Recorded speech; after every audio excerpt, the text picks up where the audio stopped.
Say hi. You can say hi in 5 minutes. Hello, how are you? Yes. So in essence, what does root do differently than from simple translator apps like Google Translate? Okay, so like I highlighted, we are doing scenario-based lessons. So it's like we're putting you in the situation and we are training you, rather preparing you to have those kind of conversations with people in that language. So you're not just learning vocabulary, you're actually learning how to use vocabulary. And you're practicing it with your accent as well. And that takes how long? Uh, a lesson takes about like 5 to 8 minutes. Okay. I'm just saying, just a little update that if you have to also find a way to flesh this thing that makes it different from the existing options, right? Just find it. I just think you need to update on that, but that will be in the future, right? So, All right, thank you very much.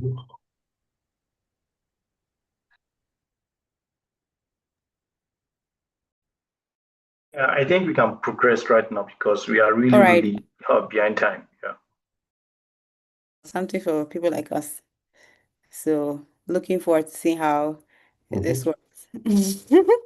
Sorry, that's team two, right? Yes, that was team two. Ah, So I see here another favor. So I'm gonna add favor. Have my powers been taken away from me? Oh my God. Did rooks come and take away my powers? Please Let me give it, check again. Let me check again, Tabia. give me back. Let's invite favor. Favor, which team are you in? The other favor? I see favor here and Ikena. So I'm just gonna be adding people that are raising their hands, assuming you're the people presenting for the team, right? But then if you have somebody in your team presenting and they found the Zoom to be a full capacity, you can send a DM here to either host or panelist. When you want to send a message, you can send a message to hosts and panelists. So you can send a message there with their name and email address. We'll try and invite them from the back end. Back end. Yeah. Yeah, but that was a great presentation, favor. great. Yes. Thank you. Okay. I'm waiting for my Oga. I said, don't worry, Just give. Hold on, you're Tabia. I'm coming. no problem. You get back your access. Yeah. No problem. No problem. To the again, team 13. Team 13, right? Just send a DM here to host or panelists. You guys, can you message me? When you click on this thing, yeah, you can send a DM. So I'll see it and then we'll add your presenter.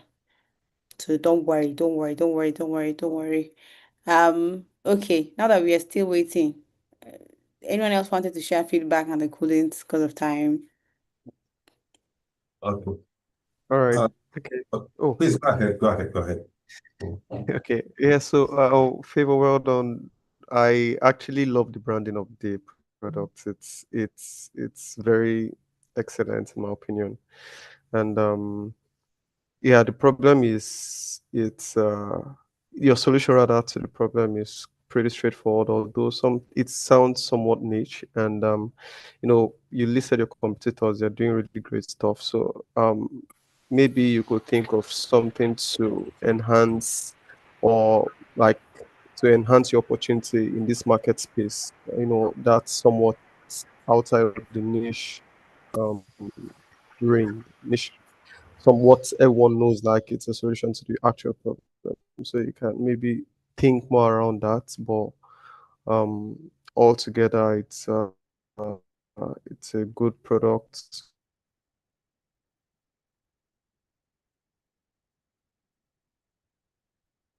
So Tabby, you have access now, please. Thank you. Let's have the other favor. Favor, when you start, let us know what team you're representing. I hope you're representing a team.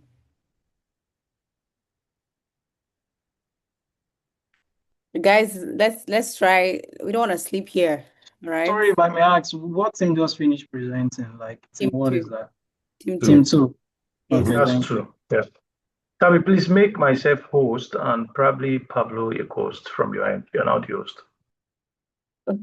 Okay. This game of hosts. I added Favor here. Favor, are you here with us? I want to make sure that as we're doing other things that we are. Okay. Ikenna, are you representing a team? I'm gonna go with the fastest person. Favor, have Hi, you joined? Kate. Good Okay, evening. hi. Good evening. My name is Favor Chioma, and I'm representing Team 16. So, with your permission, do I go ahead? Yes, please. All right. Please give me a moment to share my screen.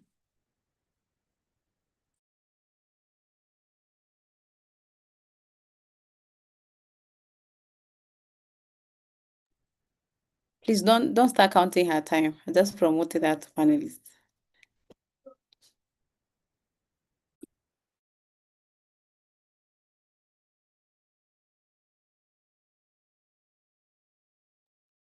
Is everything okay, Favor?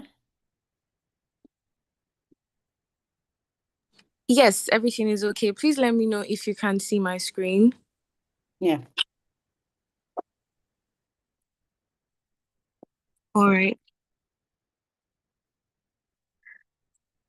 Good evening to the team at Alt School and the distinguished team at AltHub. My name is Ezunara Favor Chioma, a product manager from Team 16, representing Team 16. And our product, I'm excited to introduce to you Kotuma, a legal tech platform designed to connect people in Nigeria with verified lawyers, either for paid or pro bono services. Whether it's divorce, real estate, or domestic abuse cases, Kotuma simplifies access to legal help for all. Now, we know how Nigeria is a nation or a country surrounded with a lot of cases, and this is what Kotuma aims to solve: the major problems that Nigeria faces, the major legal problems that Nigeria faces. And now moving on to the major problem that we're trying to solve, one of which is access to legal services, which is often expensive, vulnerable people who have no structured access to pro bono services or lawyers for help, as well as a no centralized platform for lawyers to offer pro bono work or to manage cases as well. And then how does Kotuma aim to solve this problem? Kotuma aims to solve this problem by building a digital legal service that can bridge the gap between verified lawyers and clients in need of legal support, whether it's for everyday matters or even for urgent life-altering issues, ranging from any issue, basically, in households, at work, in your offices, you name it. And now by doing this, we're looking at access to verified legal help for the vulnerable, simplified legal engagements, as well as lawyer visibility and impact. And now moving on to our brand identity. How did we derive Kotuma? We had to look at our logo, which features the golden scales of justice with the Lady Justice in navy blue, gold, and soft pink, as well as these colors representing trust, fairness, and care.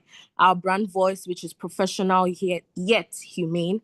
And then our tagline says it all: legal made simple for everyone. And now moving on to our business opportunity. Kotuma wants to break into the market. How do we do this? We have a mass of underserved population with unmet legal needs. More people now use mobile phones for essential services, and lawyers are open to even working independently. We have a growing gig of economy for independent lawyers, and then the global movement towards legal innovation and inclusion. Now, what is Kotuma's vision statement? To empower individuals, especially the underserved, with timely access to verified legal support, creating a society where justice is within reach for everyone. I mean, come on, it's Nigeria. Pardon my speech or my choice of language, but we do need the help. A lot of individuals in Nigeria would find Nigeria more comfortable to live in if they had easy access to legal help. And now let's go to our target markets. how exactly or who exactly is Kotuma targeting? We're looking at small business owners and startups, young professionals, individuals facing family or personal issues, domestic abuse, rape, tenants and landlords, low-income individuals, women and single mothers, NGOs and non-profit organizations, as well as immigrants. And now, quickly looking at our personas or the kind of people that we're looking to target. A major example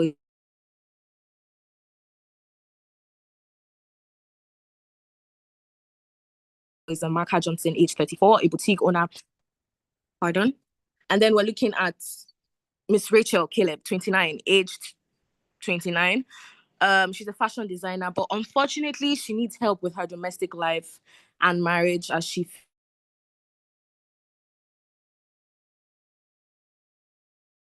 faces, she's married to an abusive partner and needs urgent legal protection. And now moving on to our roadmap. How have we begun with the development and with the development of this product? We have our month one, carrying our foundation and infrastructure, looking at the technical architecture, developing our backends and APIs, as well as designing and implementing our basic admin dashboard. And then we have month two, covering our core feature development, including the secure chat system, integrating the lawyer request, as well as other features like the payment gateway for paid sessions. And we have also been looking at beginning the internal. Thank you. Yeah, time over. Thank you. Yeah, you have done well. So, Tabi. Okay, thank you. Oh my God, thank God. Thank God I don't do timekeeping because I'm not sure I have the strength to do that. Okay, thank you. Otosin, do we take questions or do we move on to the next? No, we can actually maybe a feedback or something. Just feedback majorly. There may be questions. So I want to do this thing in 1 minute. I have a feedback. So well done. Thank you so much. And all. My feedback is on your presentation. In future, please try as much as possible not to write so much on your presentation. Right, the instant you have people reading through your presentation, it's already a red flag. So just have something really simple, then just get folks who listen to you. That's one, because that will simply make it easy for people to get along with what you're saying and make it faster because you're unable to complete your presentation. Thank you very much.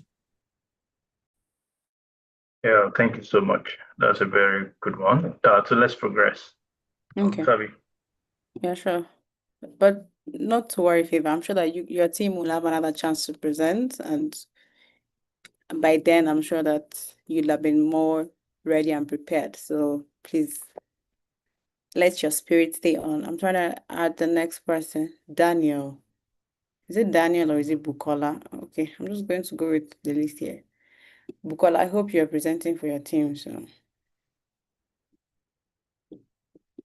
if I butcher your name, forgive me, please. Good evening. Can you hear? Yes, we can. Okay. I'm Oluwatofumi. I'll be presenting for team 14. Okay. Okay.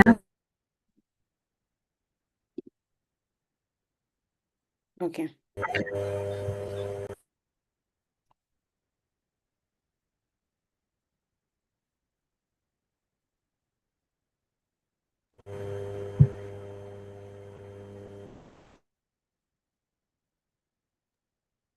Sorry, so you can actually progress right now. I was just worried about the background noise, but you can progress.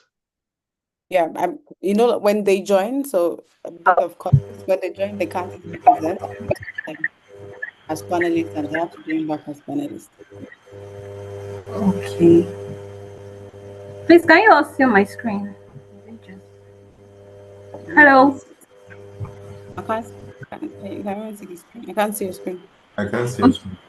I'm sorry. Let me try again. Okay.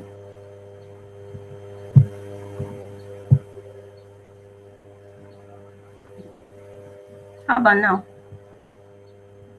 I can see that you've started sharing your screen. Okay.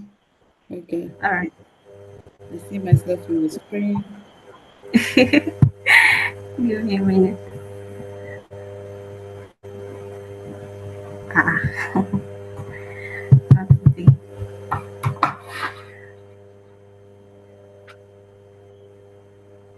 Just move it like this.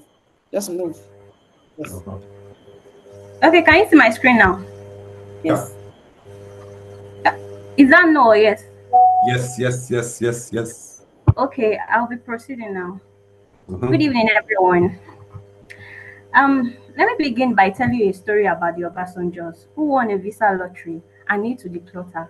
They were introduced to Clutter Haven, a website where they were able to list items, find buyers, sell at reasonable prices, and pay minimal charges.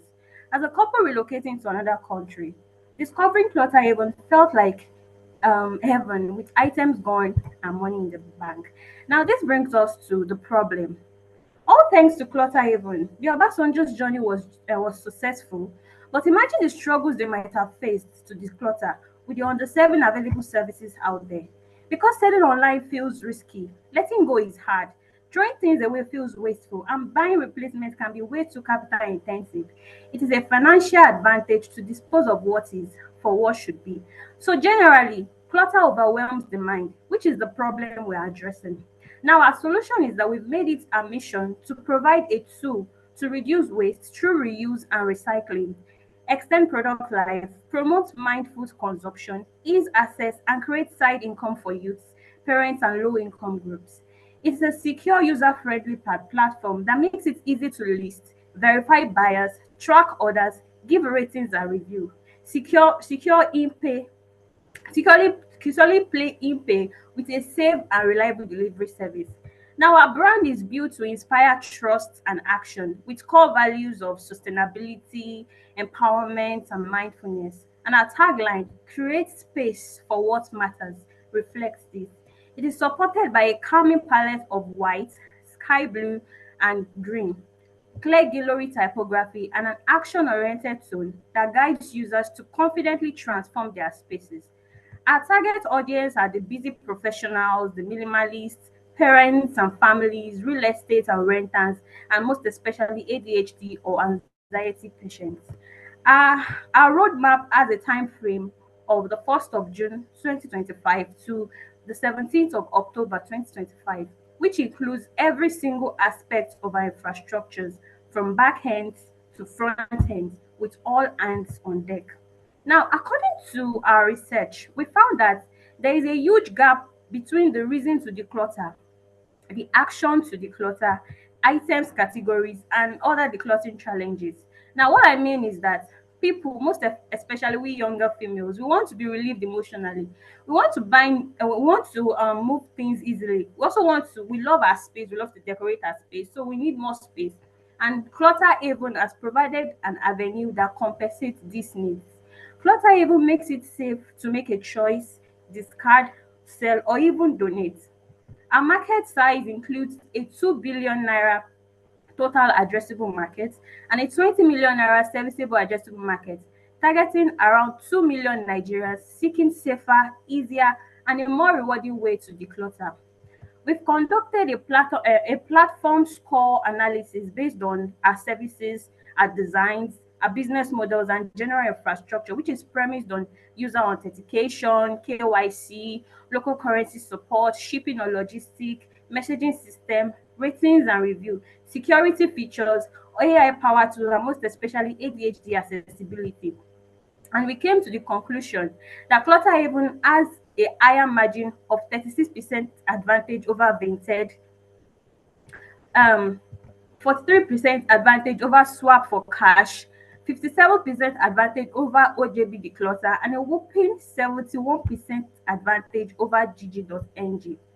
Our team, which comprises of the design, product, and data, brings more expertise. We have clear milestones and validated plan to deliver a secure, scalable, intuitive platform that meets these urgent needs.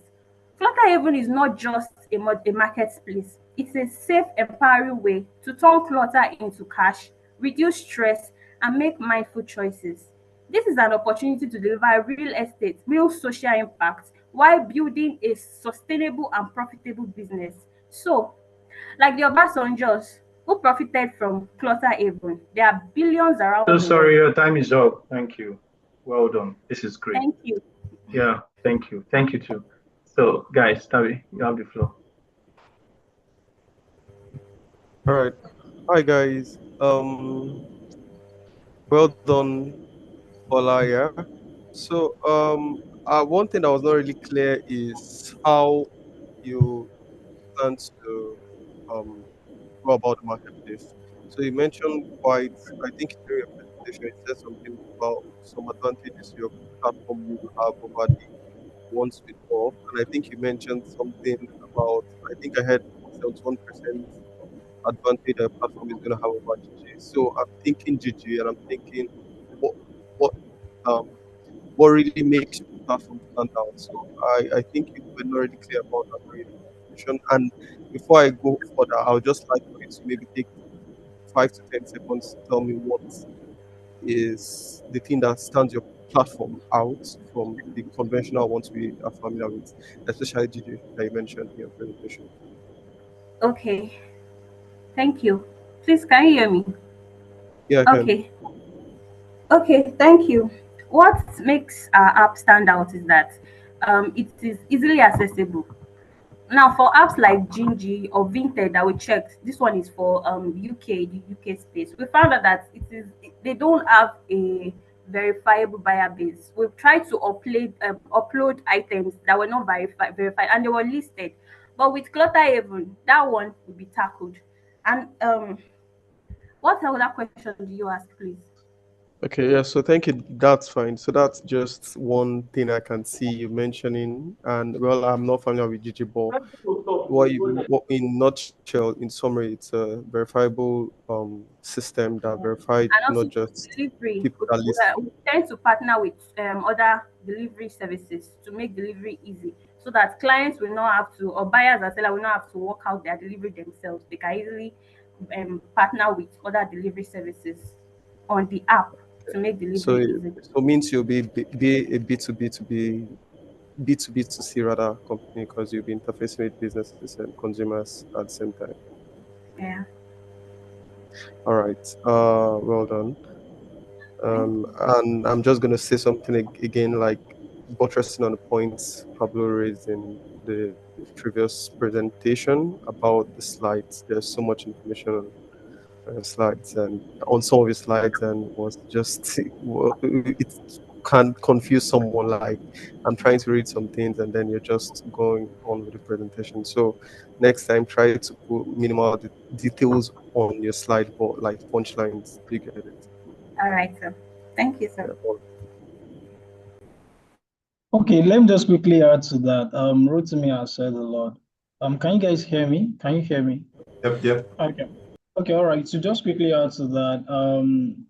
The slides are worthy. I mean, Rotimi has already mentioned that, and I think the aesthetics too, it can really be better. And also for the business idea, I couldn't really catch how you intend to make money, like the real core, like how does money really comes in, right? So, and then aside from that, you mentioned accessibility as one of the advantages you have over others and delivery.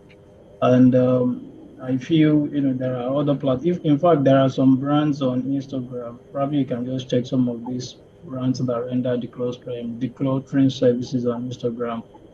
There's a way they sort of handle things, and I can say that it is easy. I mean, the accessibility is very easy for people like that than to just even, I mean, for people in that way than to now sign up on a particular platform and register, start going through some sort of, say, authentication or verification and all of that. So it can wear people out, or people might just, get uninterested in trying to do all of those things. So you need to focus on that. So, and lastly, I feel you are doing a lot of things, right? You need to maybe probably niche down to maybe a kind of a very small segment of, should I say, of your audience to serve, and then from there you can now sort of try to expand. So those are just my, feedback for you. All right, but overall you presented well. It was amazing. Well done. Yeah. Thank you, sir. Yeah, thank you so much. So we can call on the next team, Tabby. So once they call, you just mention your team. Thank you, guys. Tabby. Yeah, right. Did you guys get the previous team? You guys got the team number, right? No, please, can you repeat it? Is it 14? I think Yes. 14 something. Yeah, 14. 14, okay. Cool. Thanks. Okay. So I gave some people access. I don't know if they're here. I gave like 2 people. I gave Abdul Karim from team, is it team 3? And Faith. I don't know if they leave. Are they here? Can anyone see them? Abdul Karim. Yeah, I'm here. Hello. Okay. Hello. I'm trying to share my screen. 1 minute, please. Okay.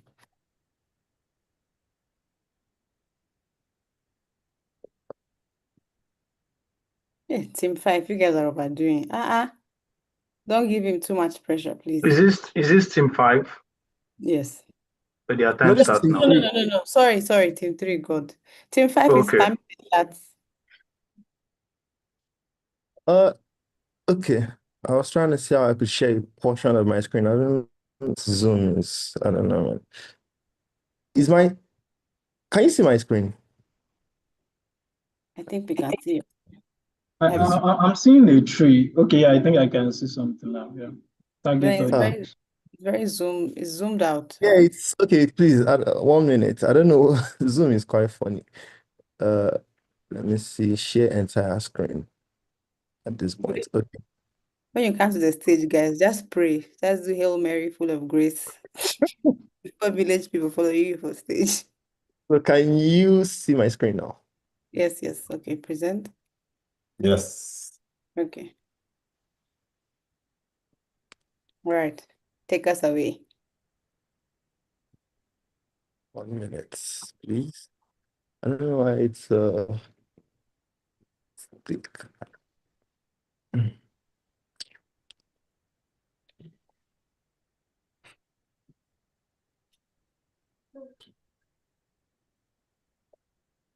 Enter full screen. Yeah. This thing is. Can you? Yeah. Can you hear me? Hello. Yep. Good evening, everyone. My name. Sorry. Yes, we can hear you. Go ahead. Good evening, everyone. My name is Abdul Karim, and I'm presenting on behalf of Group 3. I'm here to talk about our products, Retail Go. So yeah, let me take you through a typical Saturday in Lagos. You're in a supermarket, your basket is full, you're ready to go, but you end up spending more time in line than you did shopping. Then when you're about to get to the point you have to pay, you hear someone make a sound saying the POS is not working. And you're there thinking, Abba, there has to be a better way than this, right? That thought, that frustration was what sparked and led us to building Retail Go. So the Nigeria retail space is buzzing, but there's still a particular problem. Nigerian retail is stuck in line. And what do I mean by this? The reality is checkout queues are long, POS system fail often, cashiers are overwhelmed, and every delay is money lost for both customers and retailers. So Nigeria retail is booming, like I said, but the experience is still stuck in traffic. And so this came about the vision for the then we came about the solution that so we asked, what if you didn't have to wait in line? With Retail Go, shoppers can scan items with their phones, pay instantly, and walk out. No queues, no force, no field payments. So Retail Go is just another app. It's a checkout revolution built for Nigeria, tested by Nigeria, like Nigerian shoppers, and is powered by the same frustration that we've all felt at one point. How it works. Retail Go is basically power in your pockets. So imagine walking into a store and picking up what you need. You scan each item using your phone. Your cart is tracked digitally. When you are ready, you pay with any of our third-party API integration like Flutterwave or Paystack. and then you walk out receipt in hand, time saved, stress avoided. Then on the back end, retailers can see real-time data, inventory, sales, fraud alert, and everything from a properly designed dashboard. So like I said, Retail Go is designed for us being Nigerians first, right? So Retail Go works offline for areas with bad network, as we all know that our network coverage in Nigeria is not that great in every aspect. So it integrates local payment options. It requires no hardware to start.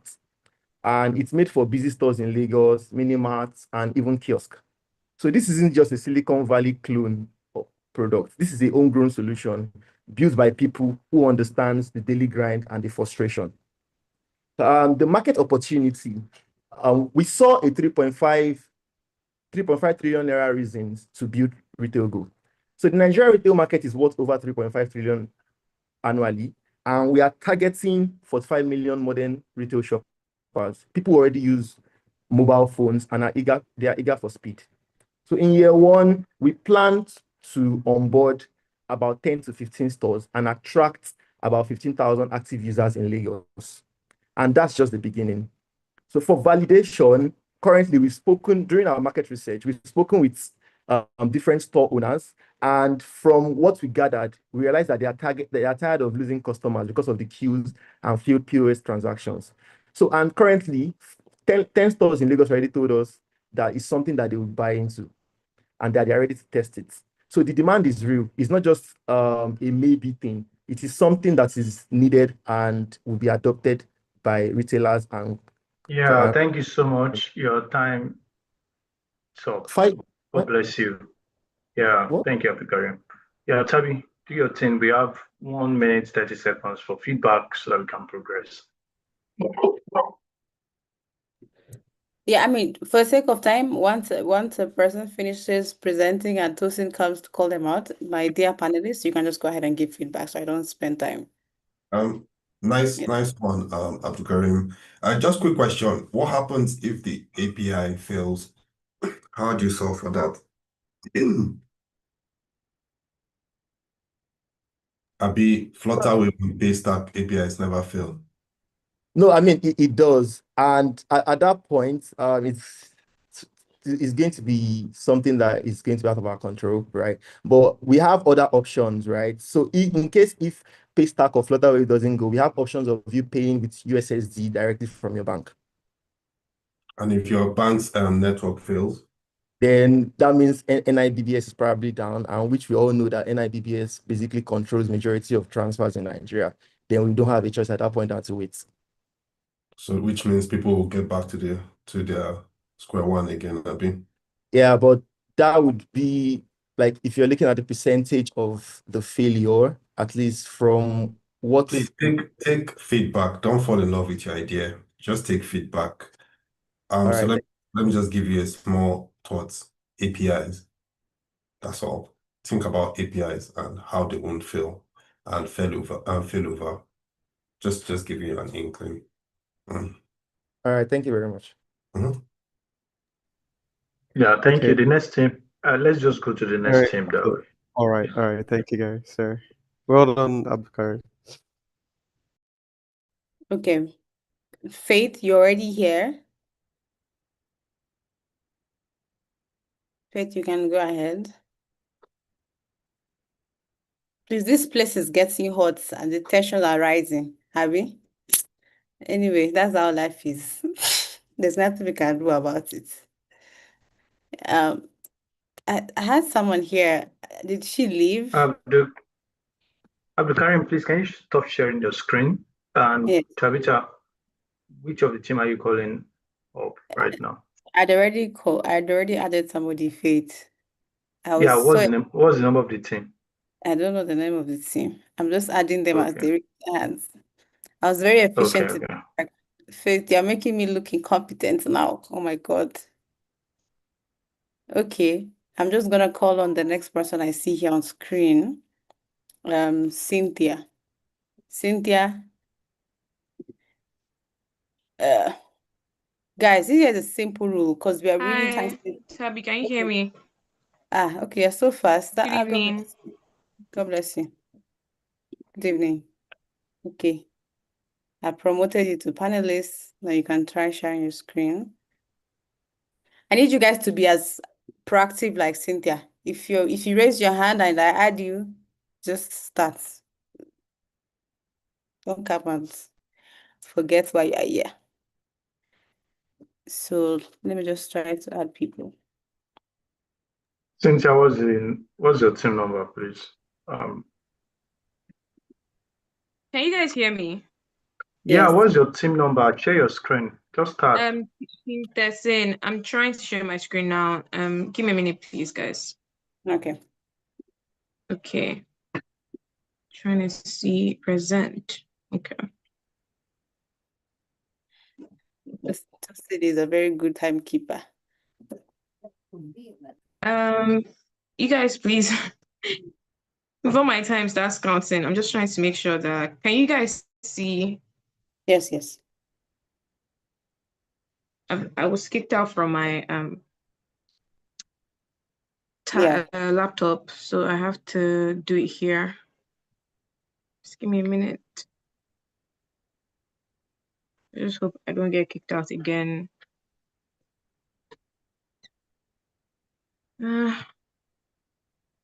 Okay, let me use my.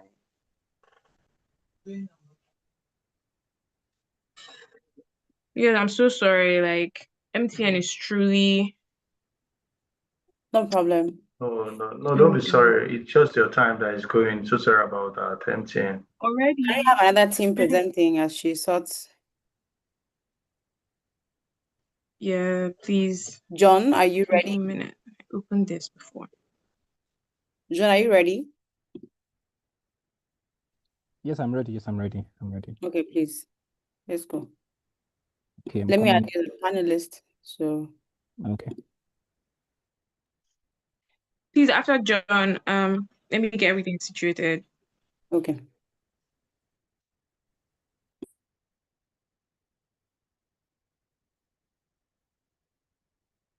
All right. I'm trying to share my screen now. So Okay. Please, Tosin, clarify for us, at what time does the time start counting? Once you call them and they start sharing their screen, or I hear that I'm trying to share. Once they mention themselves that they are trying to share, so they can track it. I think I've been very, very fair. They are just trying to throw me under the bus to say that I'm not being fair. They're also checking the time. I saw some people saying, "Oh, we have 1 minute more." So, Okay, John, what's your I team thought number? team 15. Oh, thank you. I've got this. Should I start? Yeah. Yes, now, come on, you have the floor. All right. So this is John Isiebo, representing team 15, and I'll be presenting to you our demo project. So across sub-Saharan Africa, waste is just not piling up, it is piling up problems from flooded streets to polluted air. Challenge of waste management is affecting our health, our economy, and our environment. But what if waste is not just a problem, but a powerful opportunity?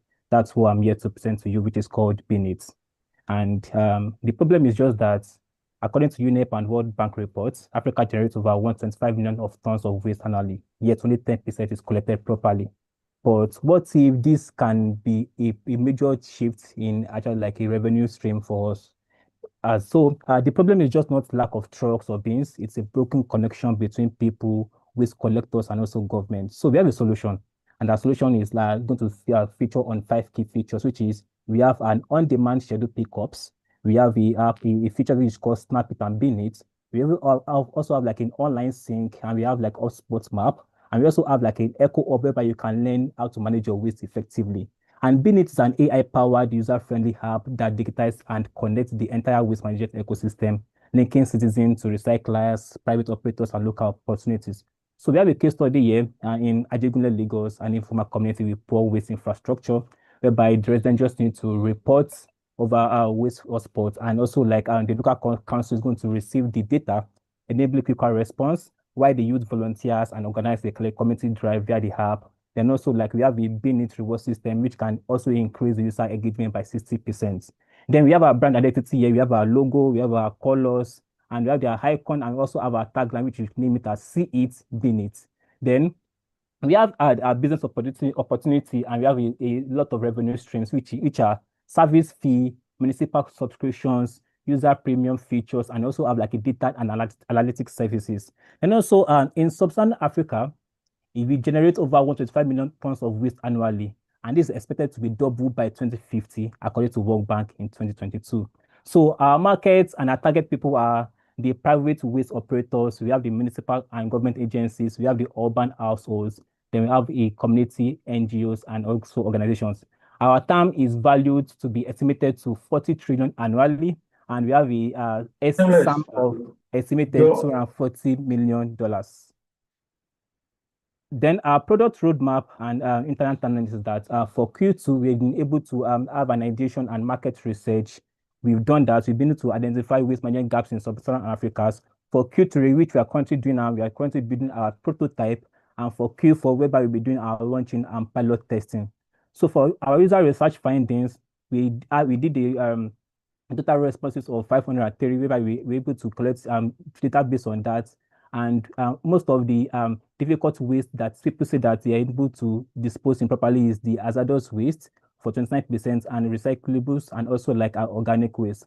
Then for common irregular dump sites, we have like street corners and near waterways or drainage. Then also the three most used method of waste method disposal is that people pay waste collector or they either burn it. Then also for our competitive advantage, we are combining technology with community engagement to create a waste management solution, whereby we're also focusing on both education and action that can transform users from just passive observers into an active participants in waste management. We've done a lot of competitive research whereby we've been able to pinpoint people that are also in the line of waste management, and that is where we're able to draw up our own competitive advantage to actually beat their own app. Thank you so much, John. Basically, that's just Thank it. you. Thank you so much. Wow. It's great. I love smart people. Thank you, John. I'm sorry. It's just the time doing us anyhow. Yeah. Oh, Alice, you have the floor. You guys, can I go? Not yet. Let them give feedback, please. Okay, Yes. John, nice presentation. Thank you so much. I love the design. I love your slides. Amazing. Not too worded. And the problem you're solving is a very, very solid problem. All right. And I love your solutions. But I just have a question, or probably I want you to focus on something. So I couldn't really catch how you intend to manage contacts with the waste collectors or those that are going to process the waste or recycle it, right? So, or do you want to build that infrastructure yourself? Because your solution is really centered on trying to, help people collect. Maybe you are building that solution to just, help people dispose their waste. So, like, how are you trying to, manage the contact between those that are going to really need the waste itself? All right. And So, or is it that you are building the infrastructure yourself? Let me put it that way. Yeah. so we are building the infrastructure and we are connecting the private waste company that are going to be we are going to be onboarding on our app. So when like individuals see a waste on the roadside or people that want to use the service, they can just report the waste, and we are going to connect the database with the private connectors whereby they can go there and just pick up the waste. When an individual, sorry, I just need to ask this follow-up question. When an individual sees a waste, then the individual will report it. Like, I'm not the one that dropped the waste.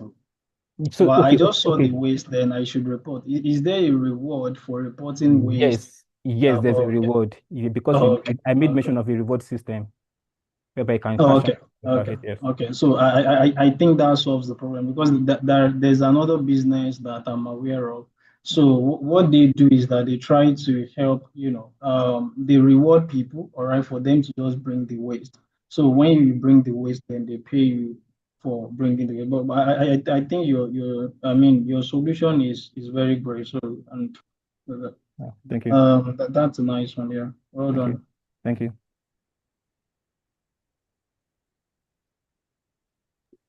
We can go next. Any other question for me? Not for now. Yeah. All right. Thank you so much. Cynthia, you can go next. Okay, good evening, everyone. Let me share my screen. Okay. Can everyone see? Yes. I have to split, yeah. So good evening, AltHub. I'm Cynthia Kupwe and I'm the team leader for Team 13. And today I'll be presenting our product, Splace. It's short for secondhand marketplace. So Splace is a resale platform for Nigerians who shop and sell secondhand items online. This place is trust first, it's easy to use. Our goal is to verify sellers, simplify listings, and dignify the secondhand commerce experience so that everyone can shop and sell safely, effortlessly, and with pride. Secondhand shopping, even though it's common in Nigeria, is very disorganized, unsafe, and riddled with friction, especially online. Take one of our critical personas, student Sam, for example. He's a university student and he just graduated and needs to offload some of his property, like his fan, his mattress, his kitchenware before he leaves for home. But there is no easy or dignified way to sell off these items, right? Without spamming his class group chats or appearing desperate. But Splace solves this problem.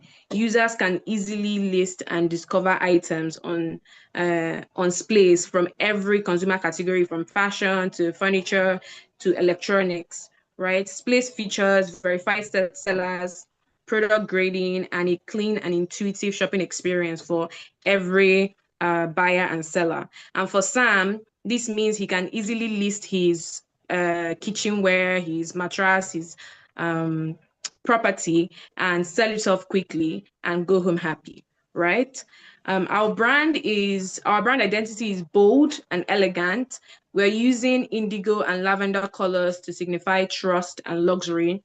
We're not just another cluttered online marketplace. Our word mark, like our logo, is whimsical but still legible, reinforcing the delightful user experience that we'll bring. Our brand voice is supportive to the users and very confident. And I think our tagline summarizes our brand identity clearly. Our tagline is Place a Pre-Loved Wonderland. So the resale economy in Nigeria is booming, right? But Place is here to unlock opportunities for underserved users like student Sam and full-time secondhand vendors who want to not just trade items, but trade in trust, trade dignified and safely, right? Space is set to capture 1% of the Nigerian secondhand market, which is valued at $630,000. So we surveyed a bunch of users, interviewed a dozen other users, and we found that users want three consistent desires. They want safe and verified transactions. They want to buy and sell secondhand without shame. And they want a simple experience that makes resale feel luxurious. And that's what Splace is providing. Splace stands out from other platforms by offering a resale experience that covers all consumer categories. We have built-in trust systems like peer reviews, product grading, and seller verification.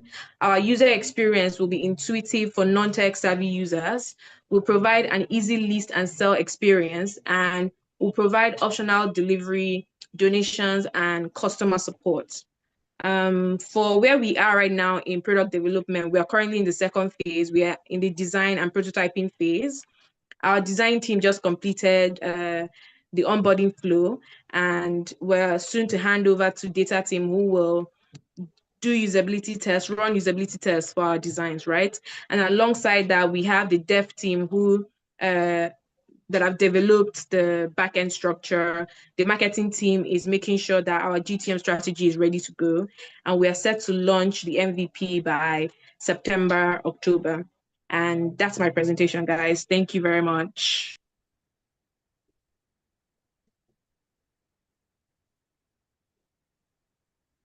Hi, well done. Thank you. You said you were going to non-tech savvy folks that you have a user experience for them. Just in a short term, how do you do that?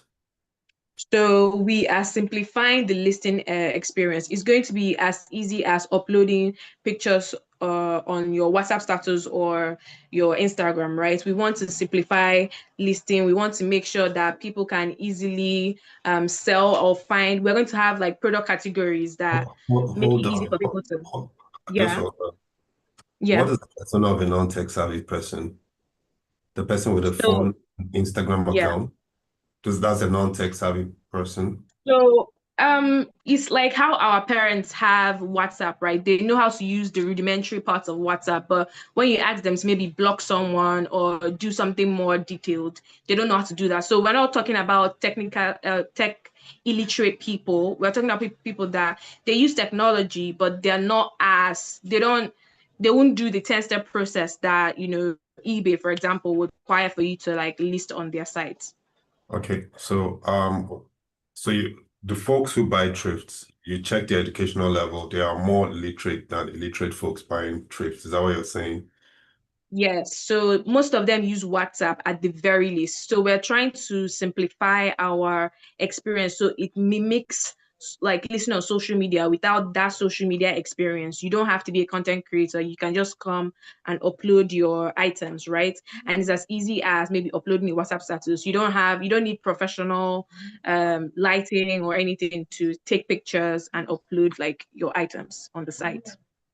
So So finally, that's what we're bringing. so you're saying we have more literate folks buying thrifts than illiterate folks. What you're saying? So we're targeting the part of the market that is more literate than is illiterate. So we're not ruling out the illiterate people that are buying thrift, but we are zeroing in our target to the people that are semi, literate with technology. Thank you. All right. Thank you very much. All right. Thank Sorry, you. Tabby, what team is that? Cynthia, what? Team 13. All right. So we have Faith here. There are several people I invited, so I expect this to be very smooth. I don't want to have to call out people. You should have seen that I added you as a panelist, right? So please, once you're on this stage and one person finishes everything, you should just take the mic and start going. Hello, everyone. Okay? And then Tosin here. Tosin is not back. Victor, you help me check time. I mean, I don't know how to be ruthless with time. So help me check. I am back. Thank you. Thank you. Faith, you're not lucky. Tosin is back on time. All right, please, Faith. You're raising your hand. Why?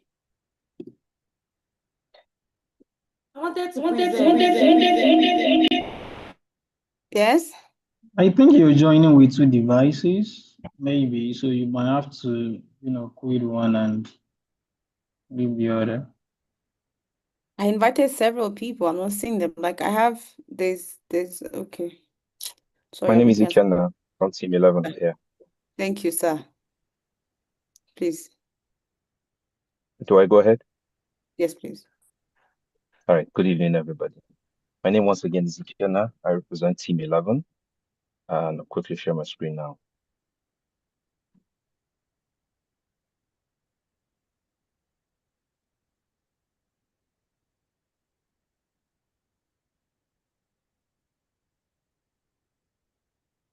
Yeah, just share the whole screen. Just let me know when you can see my screen. Yes, we can see. Yes. Okay. Thank you so much, everyone. My name again, like I said, is Ikenna. And I'm presenting to you our solution, Track It.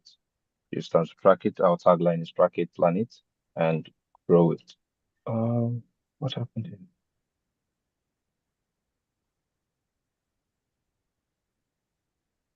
Okay, so to quickly introduce the product, what we intend to present to our intending users is an easy-to-use personal finance management platform, which helps them or empowers them as individuals to be able to manage their finances more effectively.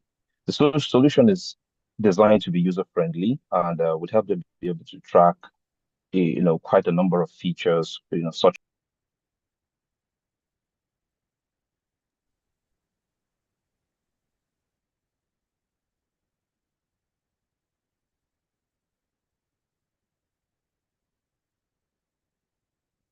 Is it just me? I can't hear again. I was wondering if I Sorry, I seem couldn't to have see. dropped I off. wasn't able to see the screen again. So I Yeah. don't know. I'm here. Yeah. Sorry, I'm back again. The network dropped me off for a bit there. Yeah, please share your screen again. Just please share your screen. Okay, so I'm not sure what part you got last, or probably I just quickly take you back to the slide before.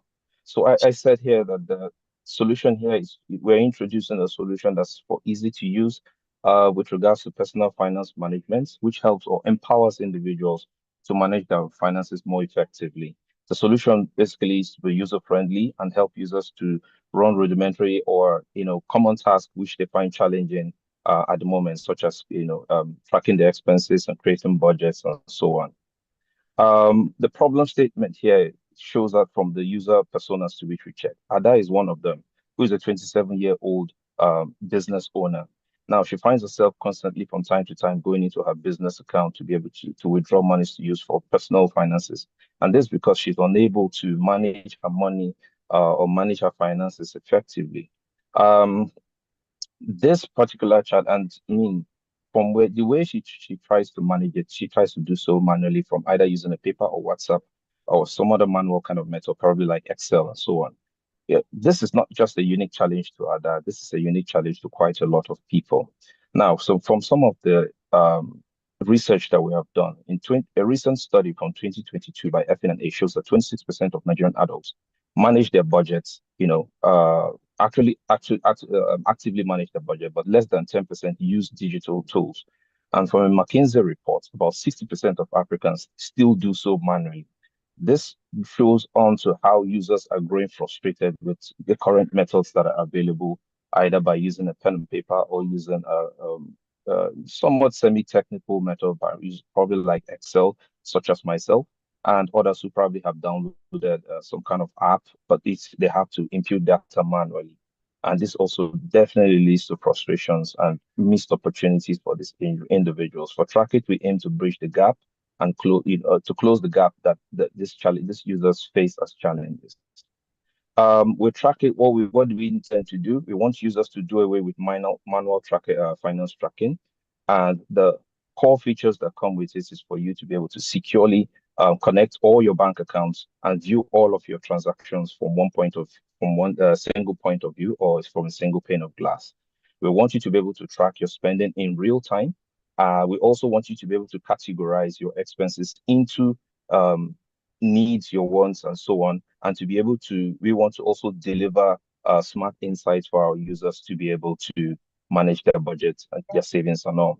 Now we Track It. We don't want you to just only grow your finances. We don't want you to just track your finances. We want you to grow your finances in an easier, smarter, and faster way.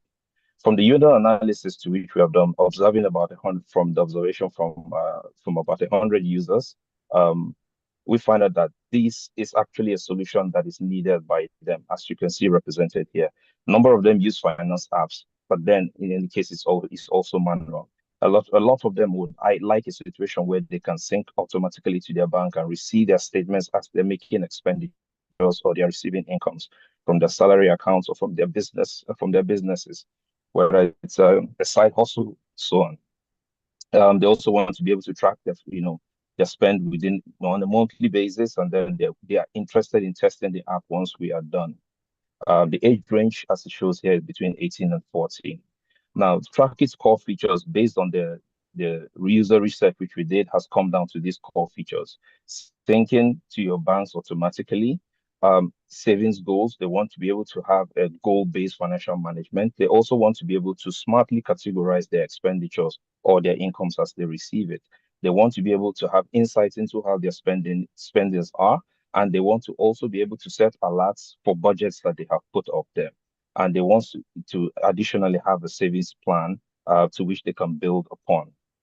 Our business goal, the strategic business goal, basically, like I said All right, thank you initially, so is much. for Thank you our so much. users. Time up.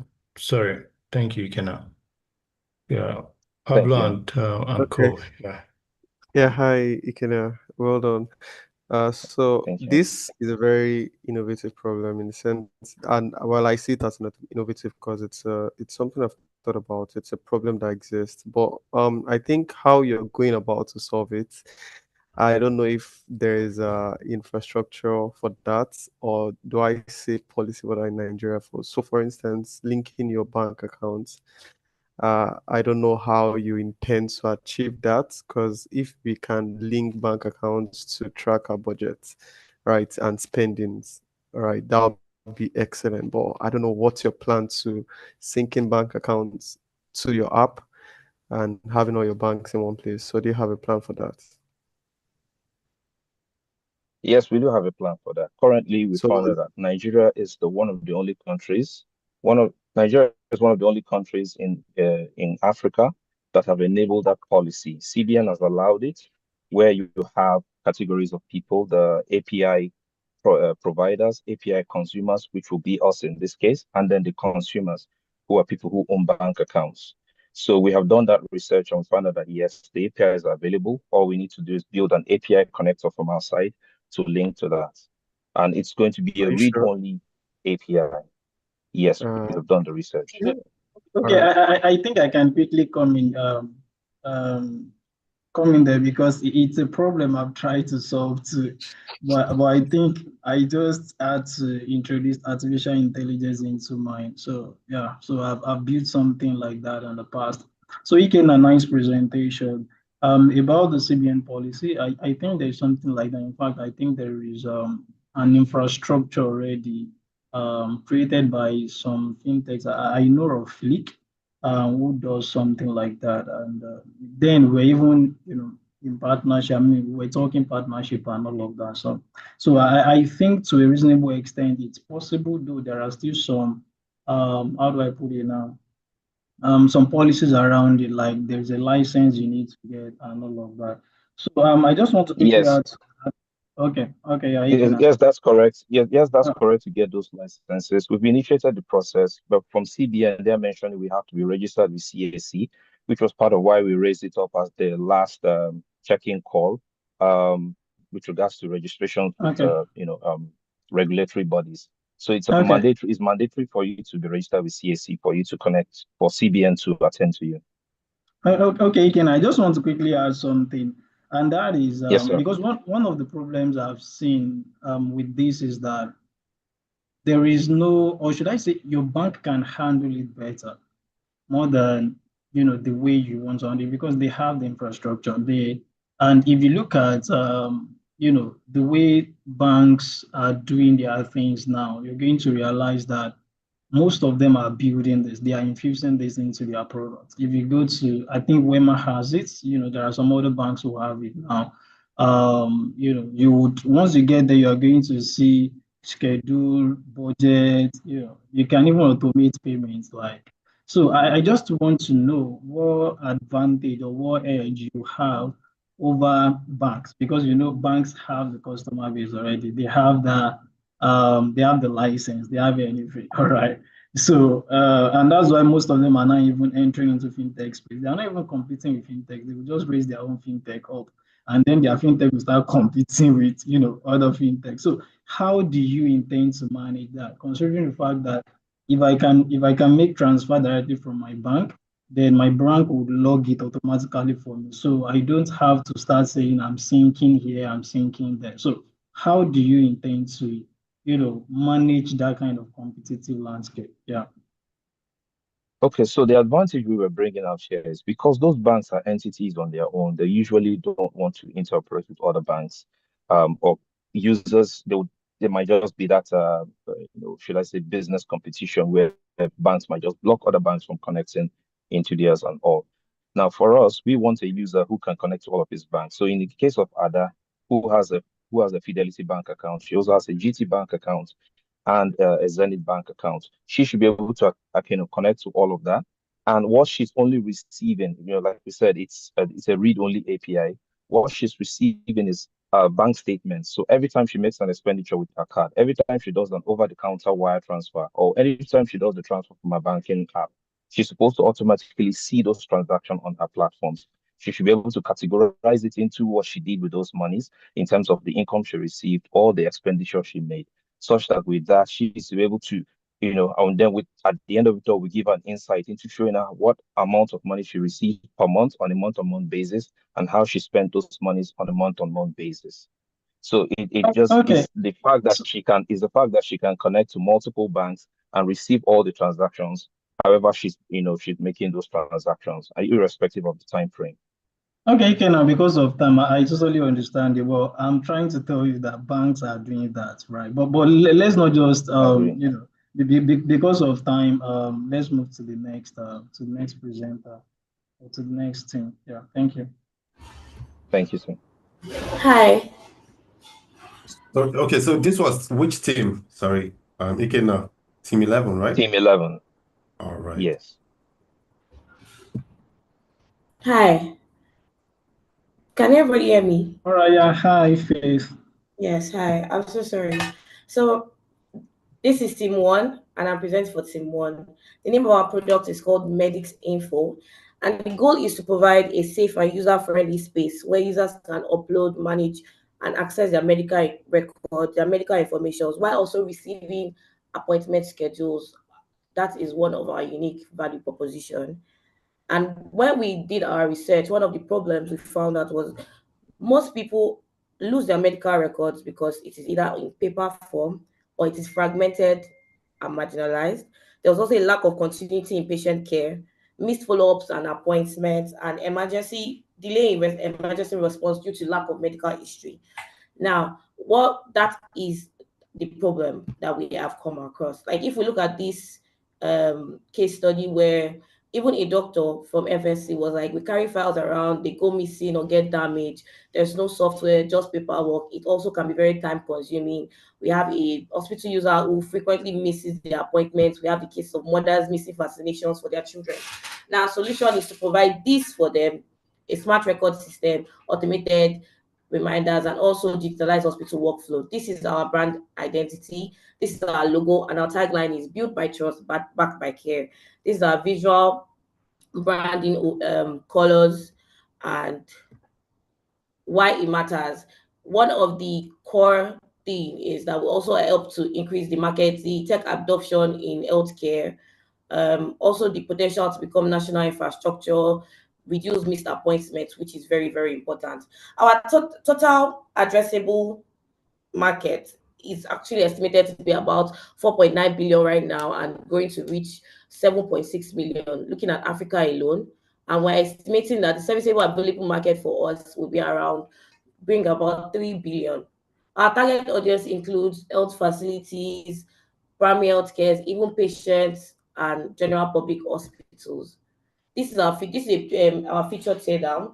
Currently, our designers have been working tirelessly and they have come down. They've also done their UI UX. If you look at the milestones that we have achieved, here is a screen from the web page that has been done, the UI UX. We've been able to do the user authentication, build the notification system. These are some of those hi-fi designs we've been able to achieve so far. This is the milestones we have gotten so far. So we've completed our ideation and validation. We have done our market and user research. We have defined our business scope, and we've done our wireframe designs. And actually, the current traction currently, we're still working on the hi-fi designs, although almost completed. We're still finalizing our roadmaps. And then the goal is to build our MVP, test it, integrate it, do a pilot program, and then roll out.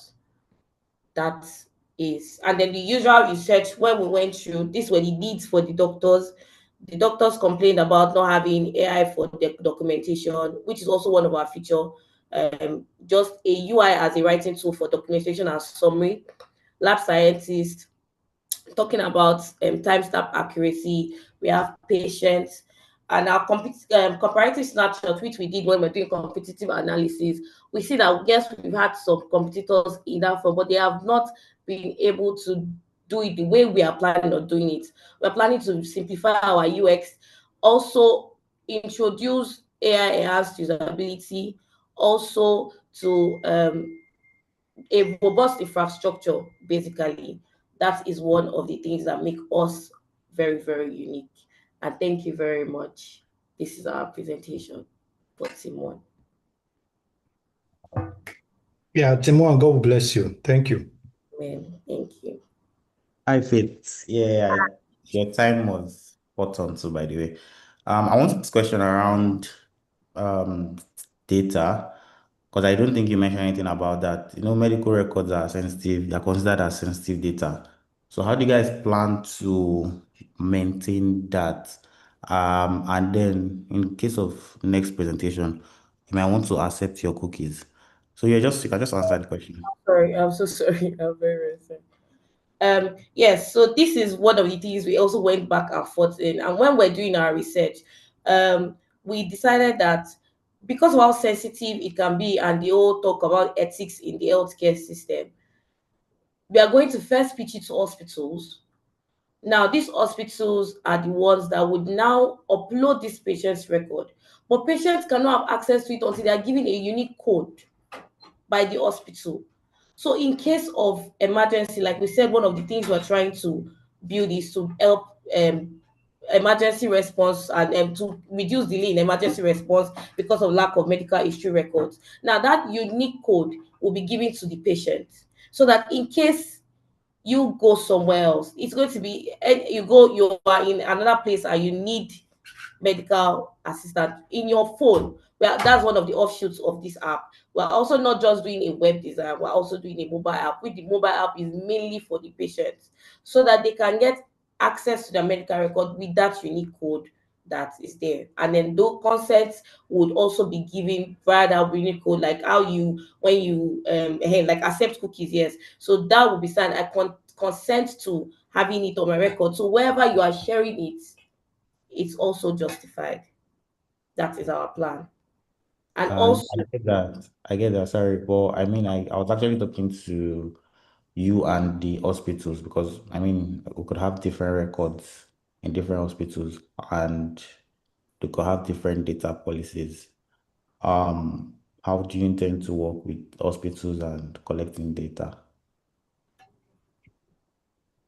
the records will be synced. So what we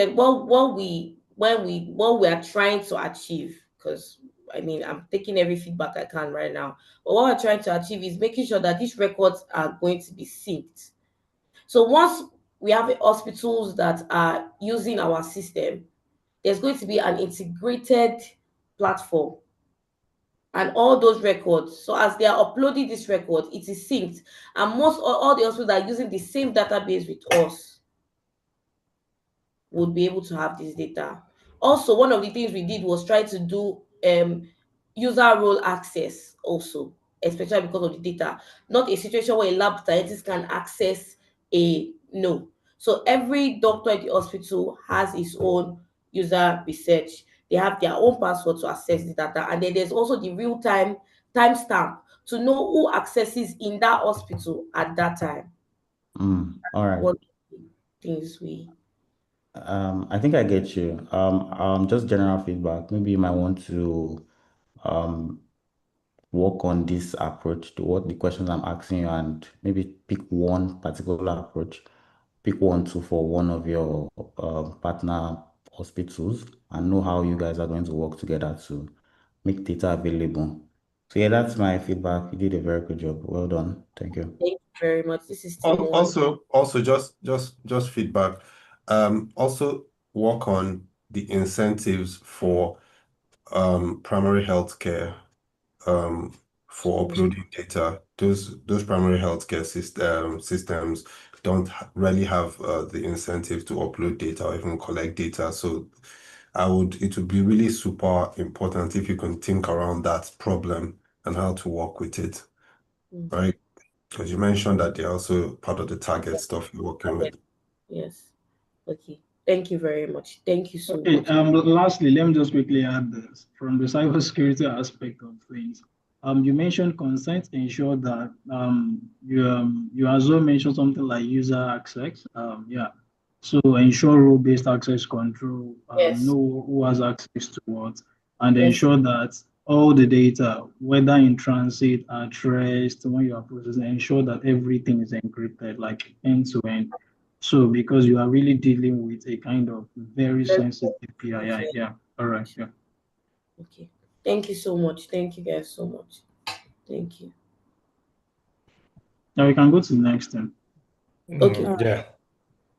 You can Jacob. stop sharing, Faith. Okay, I see Jacob is ready. Hold on. Jacob is the first person that has presented with his camera on. I hope he gets points for that. I hope so too. All right. Good evening, everyone. My name is Jacob. I'm the product team lead for Wellerpart's team. And what we're working on is an AI companion health app that is focused on assisting users with understanding their symptoms and also being able to access local clinics that is close to their location.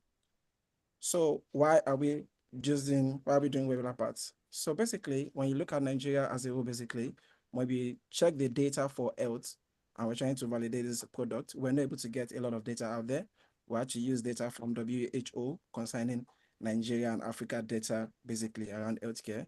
And what we noticed was that there's an information gap where 95% of Nigerians are not actually using healthcare services. They're actually paying out of the pockets. And also, people are not vaccinating their children because of information bias. A lot of people are feeling vaccination is not good and all that kind of things. So basically, we realize when people go online to search for symptoms around what they're feeling, what Google or whatever search engine they use gives them doesn't really talk about what symptoms they're facing and what diseases they're actually experiencing. So basically, we're building an AI chatbot, an AI companion app where when you put in your symptoms, it actually tells you like a list of illnesses you might be having, and then you actually get to select what one you have, and then it takes you to another page where you're able to reach out to a technician, a physician, probably a pharmacist or a primary healthcare provider in your local area based on your location from the app. And what's our brand identity? If you look at our logo says Wellerpart, no queues, just ads. The ad symbolizes trust, care, and it's the part also says is guiding you to the total part of health, basically. So what we're trying to do with Wellerpart is that we're trying to develop an AI-driven symptom checkers that actually feeds accurate and localized health guidance in English and local languages. So basically, we're going to be using the local dialect of people to also interact with them. So basically, if you're Igbo, Yoruba, Hausa, with Wellerpart, you're able to actually use our app, and the AI tool will respond to you in your local language. For our case study, we're looking at someone who is staying in rural Kwara State, and she actually has 2 or 3 children, and she has been using herbal medicine to take care of them. And the response she has been getting, or the way the response to the medication has not been how she expects. But with Wellerpart, she's able to actually pinpoint the problem, reach out to a physician who give her the correct information and the right medication she's supposed to use. She doesn't even have to leave her location. The medication can actually be delivered to her where she is, and then she gets the medication across to the children promptly. From our survey analysis, initially when we started this idea, we wanted to do for rural areas, but we realized there's actually a need for those in the urban area, and we realized most of the people we reach out to actually had access to mobile devices. And a lot of them actually responded and said they wanted to use an health app because there's no one in the market who actually has an health app that does what we do. So basically, when we actually reach out, we realize that our target audience are between the age of 18 and 45, which means these are people who are able to use mobile devices and who understand the in and outs of using a mobile device. And it's tracking it's 30% of them are actually open to using a mobile app to consult health workers remotely. Basically, they actually want also to use in-app notification, which aligns with what we're actually trying to do with our app. And as you can see, a note there is that we're not able to get a lot of rural data, but we actually got a substantial amount of peri-urban area and data to actually back this up. And for the other parts of the survey, we actually see, as you can see, there's a lot of distrust in online info, and there's a willingness to actually recommend our app when it goes live to other users to use them. And our key feature are actually 6, but we're launching with 3 at the beginning, where we're actually going to launch the other parts in version 2. The first 3 features we're launching with are the AI symptoms checker, clinic and pharmacy locator, and community health forum. So this community aspect of it is going to be very interesting because we're actually looking at getting health practitioners to come upon our platform and they'll be giving out verified health information to people via a Q&A forum where people are able to reach out to them and say them, oh, I'm using this for so and so. Is it true? It works or not? And they get verified health info. And as you can see, like we said, our apps are actually it caters for a lot of people. It caters to Yeah. managers of local clinics. Thank you It so caters much, to caregivers. It Jacob. caters to community workers. And for our Time marketing up. side, Sorry. all right, no problem. Okay, Jacob.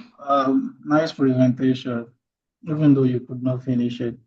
So I just have a question. Maybe a recommendation can or a feedback can come from there. You mentioned that you are. You mentioned that your app is going to deliver, in English and in some other localized language. So, languages rather. So I want to know, how are you getting that data? How do you intend to get the data for other localized languages? Okay, so data engineering and data scientist team basically are actually working on training an AI model using local languages that we can actually get access to. So just as the way you train language model on large amount of data, we're actually training our AI tools from scratch. But for the first version of the app, You are training it from scratch. Wait, how do you get that data? Like the data you are using to train, like where are you getting it from? Sorry, can I come in? Jacob, you can basically say, look, at this point, we haven't thought it through. Do you know that, right? Yeah, I can say that. Yeah. Okay. Okay, all right, thank you for that. So you can try to go on Hugging Face, HUGGING, so and then FACE. So I think you can see some of the work that have been done in that field, and you can get access to some data from there too. If you need any help in that area too, I think to a large extent I can be of help. Also, you have a nice idea, and I think you're solving it in a great way. But I would like that you check some some organizations, or should I say brands or businesses like Pharmacy Africa. I think they are building an infrastructure in that area too. So, it can really, really help you as well. So yeah, I think that's my feedback. Thank you. Thank you. Good evening. Sorry, which team is this? Yes.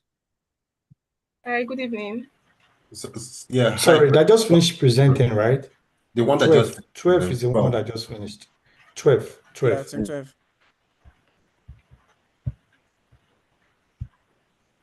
Precious, your team number, Yes. please. Team 10. Your team Team 10. 10. Okay, 10. please. Yes, All please. right, please. You can go. All right. Good evening, everyone. My name is Precious, and I'm presenting Studex on behalf of Team 10. Now, let me tell you a story about two students. We have Blessing. She's a new student that is thrilled to begin university, but she's completely overwhelmed. She needs furniture, a place to stay, and a roommate. WhatsApp groups are our only hope, but they are full of scams and ghosting. On the other side, we have James. Now, James is the final year student that has a fridge, he has mattresses, he has shelves to sell, but he's racing to move out of campus and he has no safe way to reach real buyers. They both lose time, money, and peace of mind when there could have been a platform that could safely connect the two of them. Now, students are ghosted, scammed, and misled as a result of fake roommate posts, poor filters, no trust indicators, and delayed responses. What students actually want is simple: safety, speed, and trust. Basically, freshers are lost, and final year students are rushing to sell, and no one wants to get scammed. That's why we built Studex. Studex is a trusted student-only platform that helps students to buy, sell, and connect without risk. So no more scammy groups, just verify students. Basically, every feature is built with campus life in mind. Studex is not just a tool, it's a student-only community. Now, students no longer need to deal with strangers. They'll only deal with students like themselves. Our app is supported by key colors that represent trust, affordability, and intelligence. Now, others try, but they don't combine everything or verify students. It's either they have weak verification, no resale, unsafe payment, or they are not made for Nigeria students. At Studex, we combine resale, roommate housing, and actually verify students. So we have safer chat option, escrow plans, campus-based filtering, and it is built for Nigerian students' life. Now, we don't just save students money, we save the planet as we've prioritized our UN SDGs. Now, students transition at least 3 times, that is 3 revenue cycles. So we are going to make monetization built on trust and take up disadvantage in Nigeria. This is more than being helpful. It is profitable and needed as students spend 30,000 naira to 100,000 naira every semester, and there is still no dedicated student marketplace. Now we are starting in Lagos, but our market is huge. Our total addressable market is 15 million plus students across Africa. Our serviceable addressable market is 20 million students in Nigeria, while our serviceable obtainable market is 200,000 plus urban students that are based in Lagos. Now, students are tired of wasting money on new items every semester or dealing with sketchy WhatsApp groups. This is where we come in. Studex has the vision to promote reuse and reduce waste, to save students money, and to build trust and peer-to-peer support. Studex is very simple to use. You basically join, browse, chat, then you buy or sell. Now we are building smart and launching in phases. In Q2, we made our researches. This is Q3, and we started work on our MVP and wireframes. By Q4, we plan to launch our MVP in Lagos. By Q1 2026, we plan to expand to 5 campuses, and by mid-2026, we plan to have our revenue testing. We are not just dreaming, we are building already. Now, Studex is not just another app. It is your student-powered campus companion built by students for students. Thank you so much. Thank you too. Thank you. I didn't see anywhere you mentioned verifying a student. Or how do you know a student is from Lagos? I can just pose as someone from Computer Village. I want to sell something to. So how do I verify that I'm a student? So how do you plan to verify Okay. this? Thank you so much. We plan to make sure that every student, before they log in with their student ID card number. So we need to have their ID card to be sure that they are students and they're able to access our platform. So do you plan to get that information from the university too? Or how do you know that? Because I can just put any ID card number. How do you verify that ID card is correct? Actually, our plan was to verify it from the students themselves. I think that goes back to the initial problem. Anybody can just put any information and verify themselves.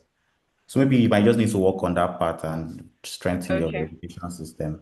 Yeah. All right, we're going to do that. Thank you. Good evening. Good evening. Good evening. Okay. All right. Can I go next? Yes, please. I was just like, okay, I like the proactiveness. I just wanted to make sure that no other panelist has feedback. That's fine. Thank you, Team 10. Please, you can go next.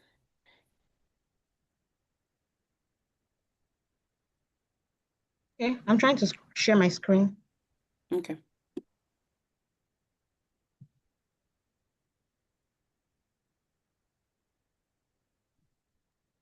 This Team 5 that everybody has been talking about, nobody has come to present on your behalf. Or is it Team 5 now? Okay. Yes, I'm presenting for Team 5. Sorry. Finally. Did you guys pay your people? They are so active and so rooting for you. Are you seeing the icon for sharing your screen?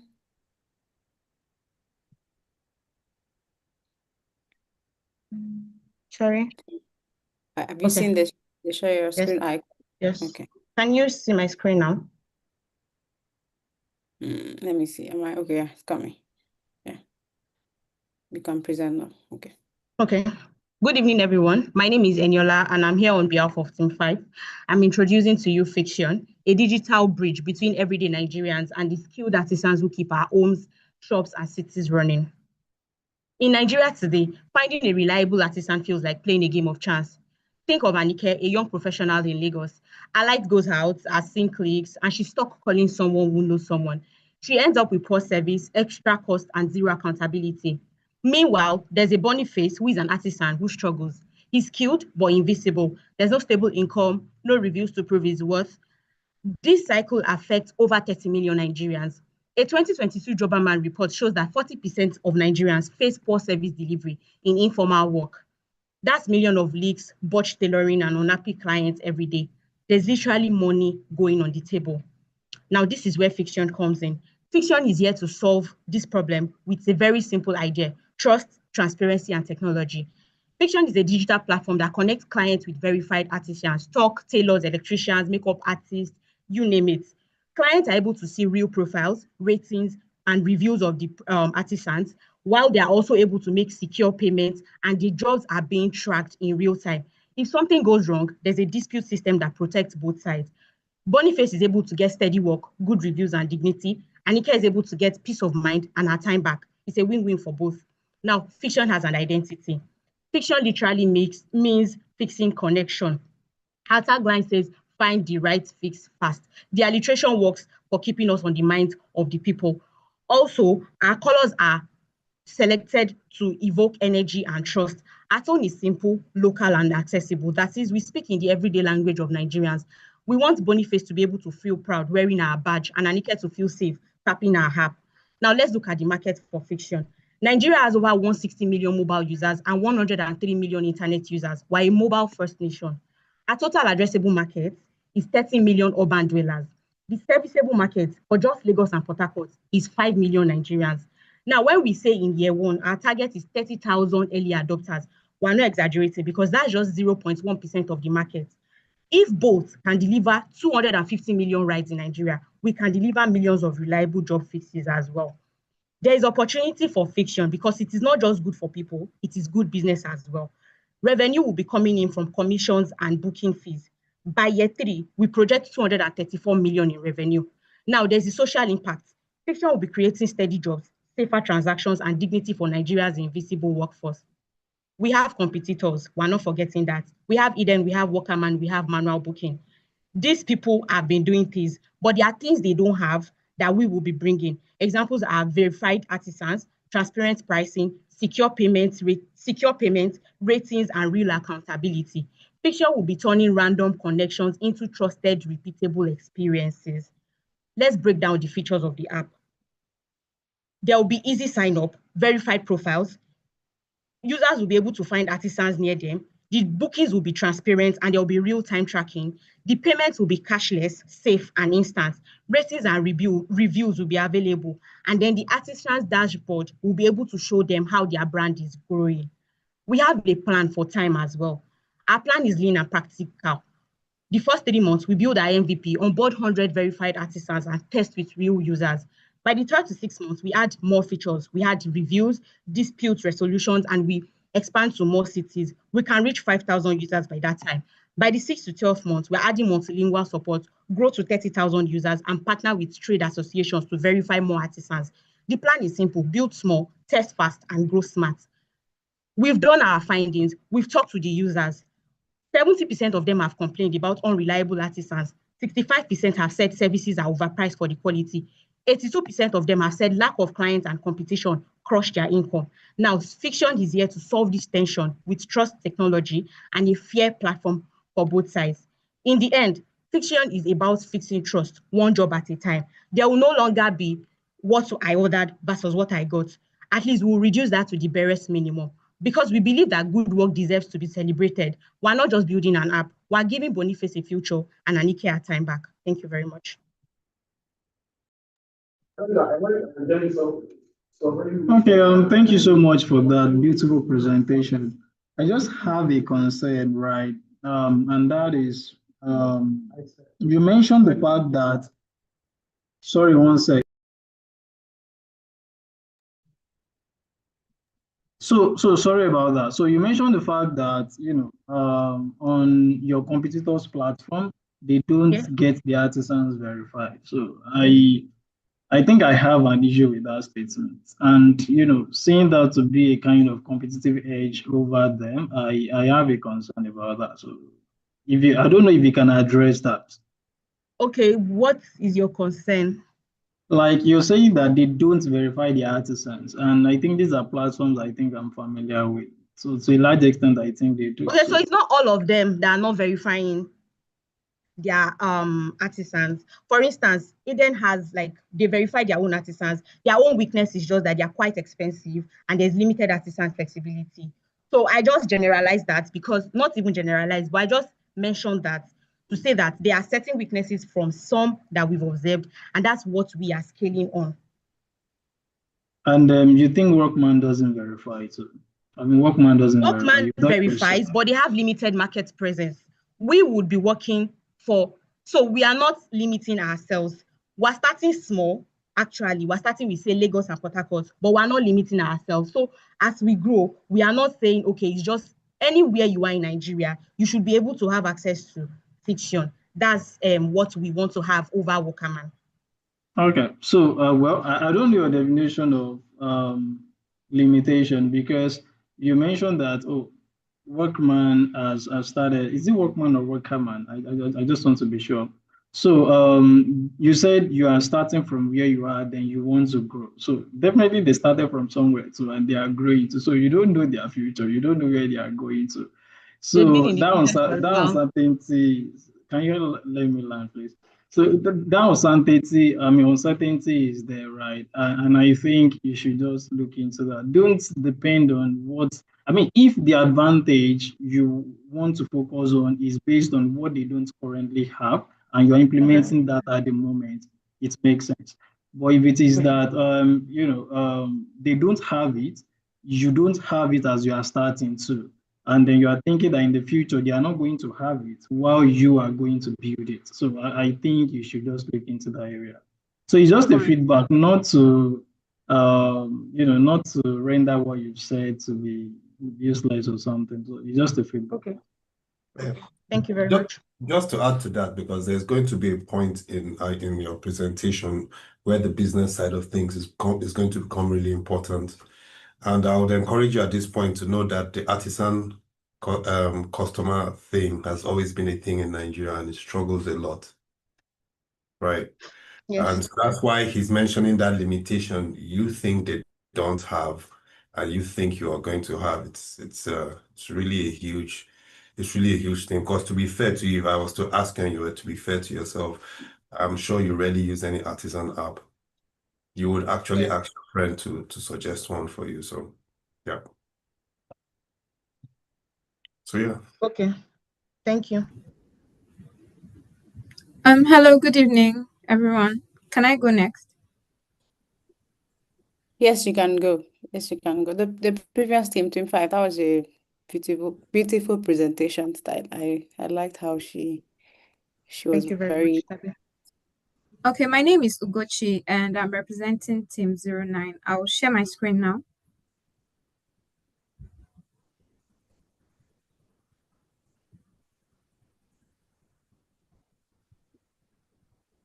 okay.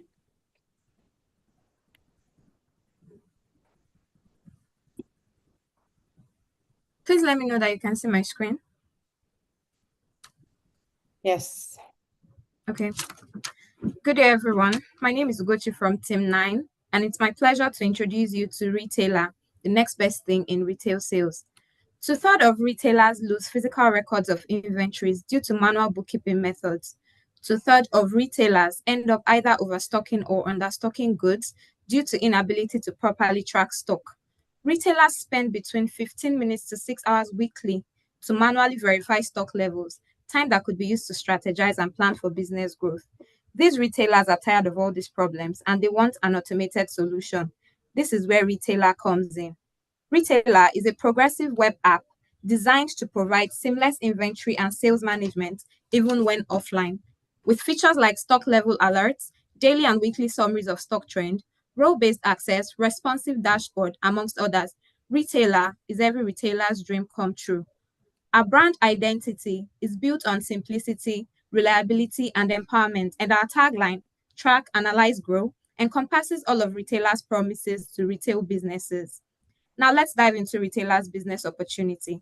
Africa has over 10 million informal shops generating over $170 billion. Retail sector contributes 10 to 15% of Nigeria's GDP, and sub-Saharan Africa's population is projected to double to 2.5 billion by the year 2050, with Nigeria becoming the world's third largest. Here's where it gets interesting. Aside its projected commercial value, the social value of retailer cannot be overlooked. Its auto inventory tracking system gives business owners more time to focus on business growth and expansion, and its simple UI allows for digital inclusion. Our target market includes small to medium-sized businesses like grocery stores, fashion stores, electronic stores, etc. in urban and semi-urban areas in Africa. Our total addressable market are the 10 million informal shops across Africa, and our serviceable addressable market looks at a conversion of 7% of the 10 million retailers across Africa, which is 700,000. Retailers' first users will be onboarded with limited free trials and subsequently $5 per month subscription.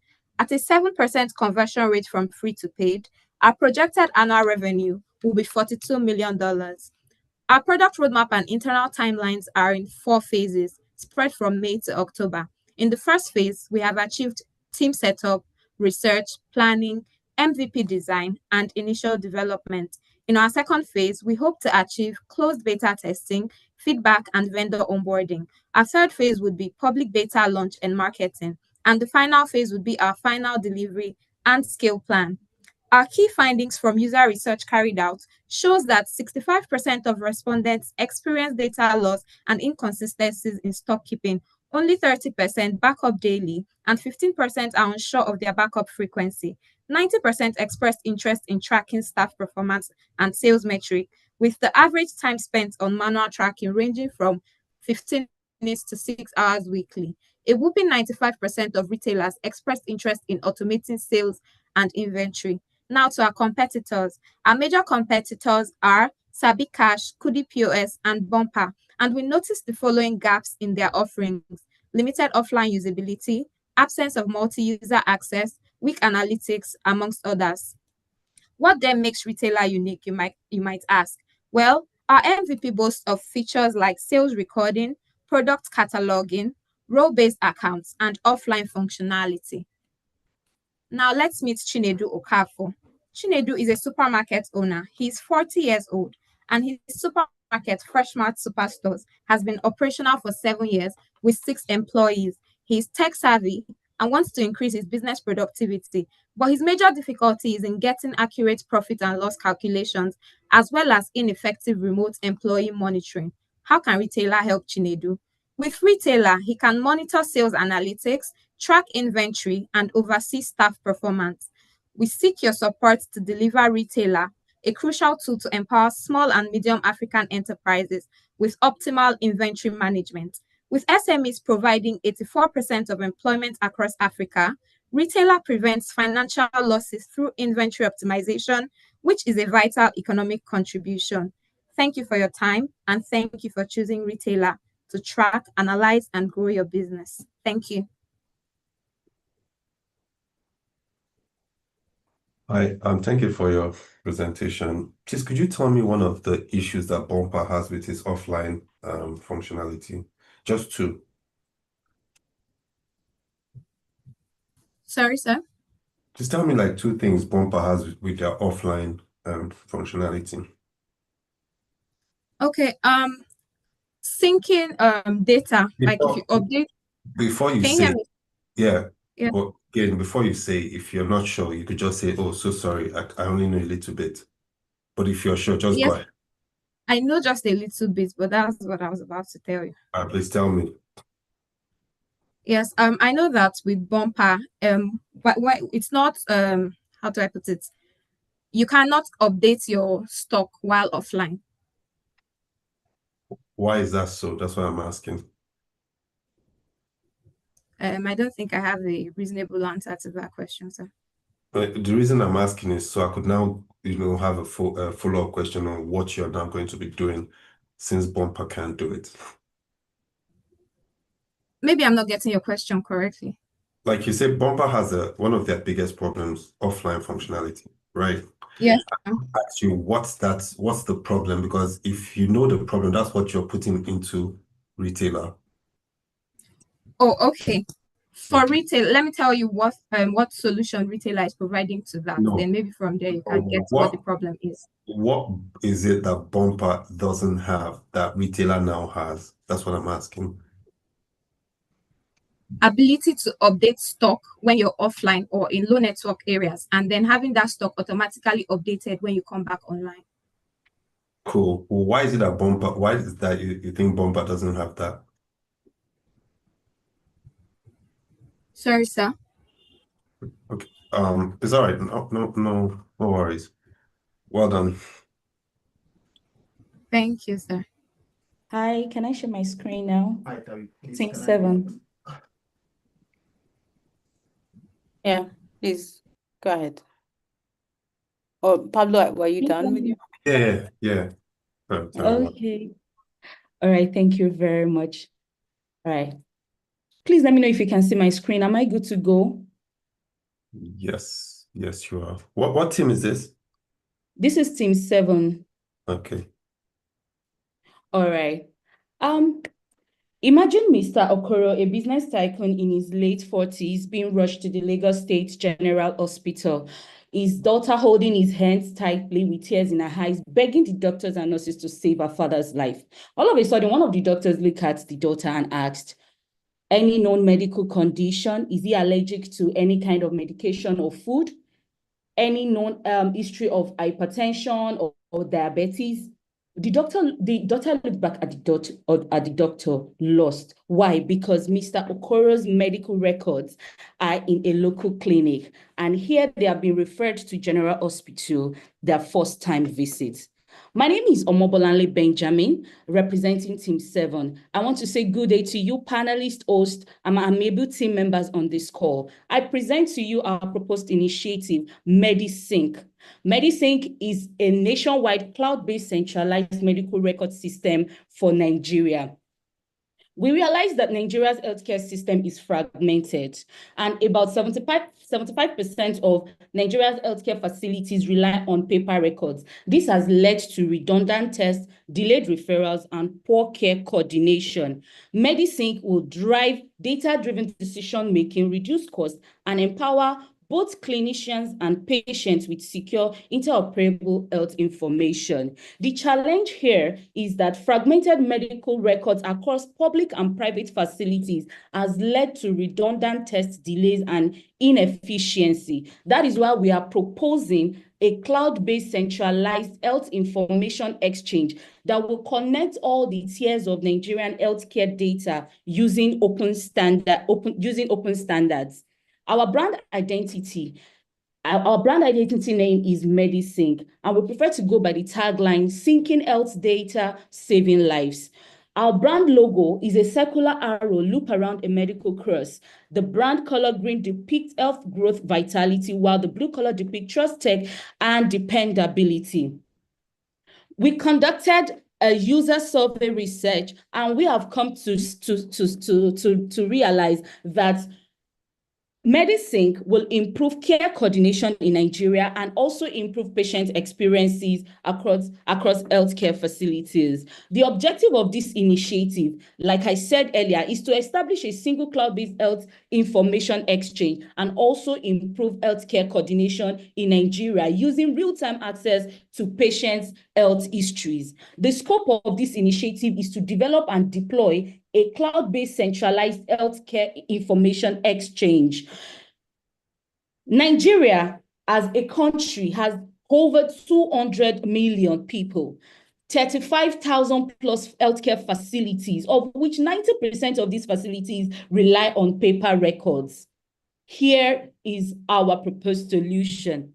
An architecture, cloud-hosted hospital information system that is accessible to all public and private facilities via secure web and mobile clients. You may be wondering, due to the sensitivity of medical information, how do we intend to protect patients' data?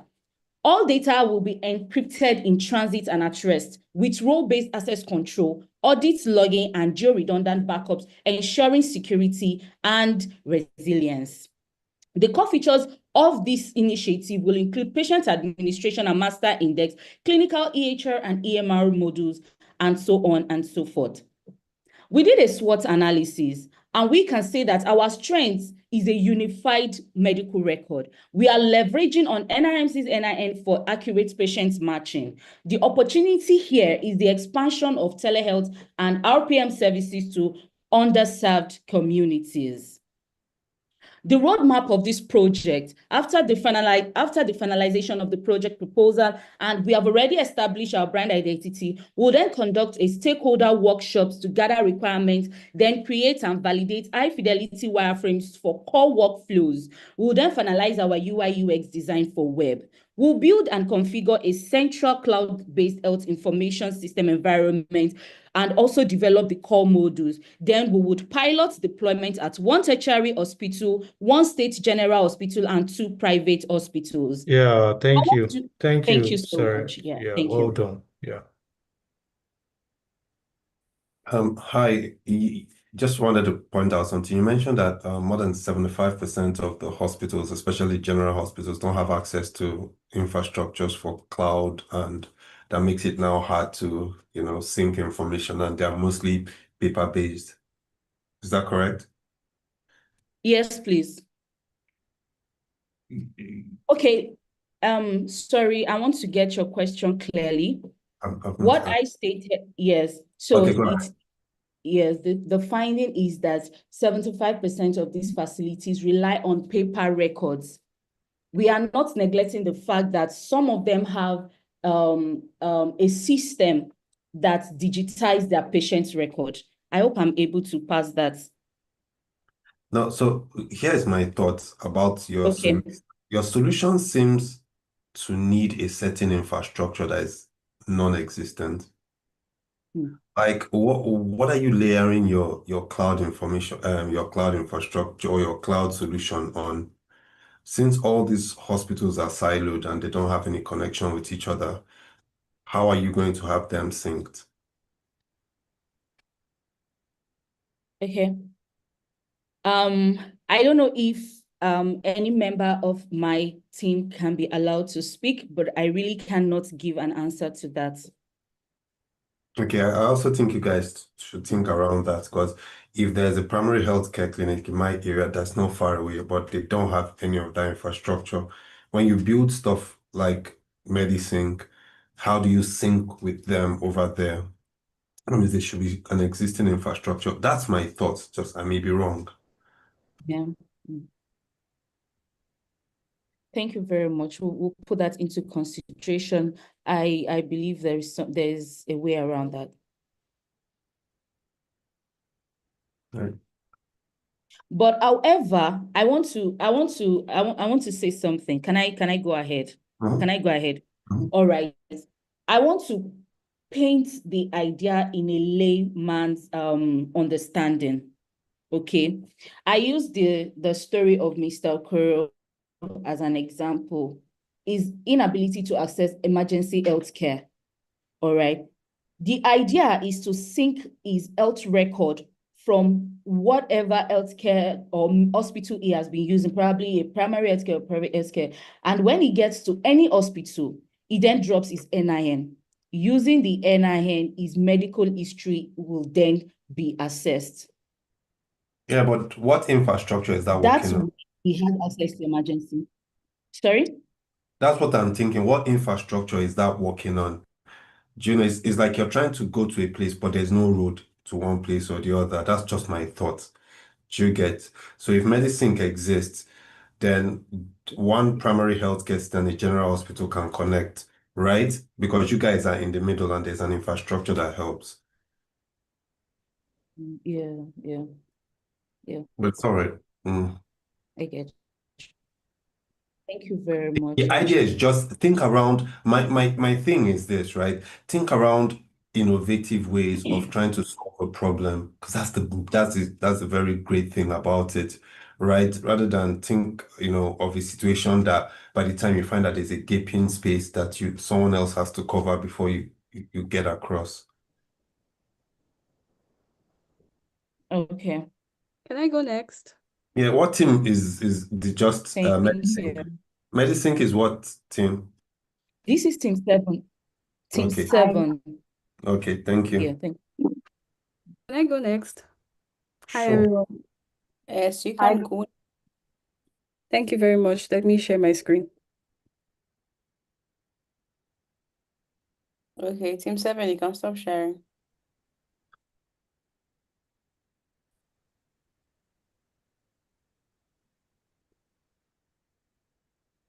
Okay. Okay. Can everyone see my screen? Yes, please. Okay, thank you. Hello, everyone. My name is Winifred Jacob. You can call me Freddie. I am a product designer representing Team 4, and I'm happy to present our wonderful product. Our product is called Clocko. Clocko is an app for remote workers. Let's plan your next break together. Now, what does Clocko do for remote workers? Well, let's see. Many remote workers silently face burnout, stress, and declining well-being in Africa. Most global wellness apps are expensive, culturally disconnected, individualistic, and ignore community. Remote workers struggle to set healthy boundaries between work and rest.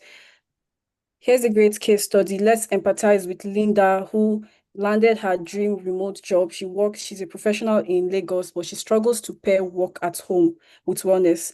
What's the issue here? Well, the core issue with African remote workers like Linda is that they need structure and emotional permission to switch off. Rest is not being prioritized, and yet it's what we need the most.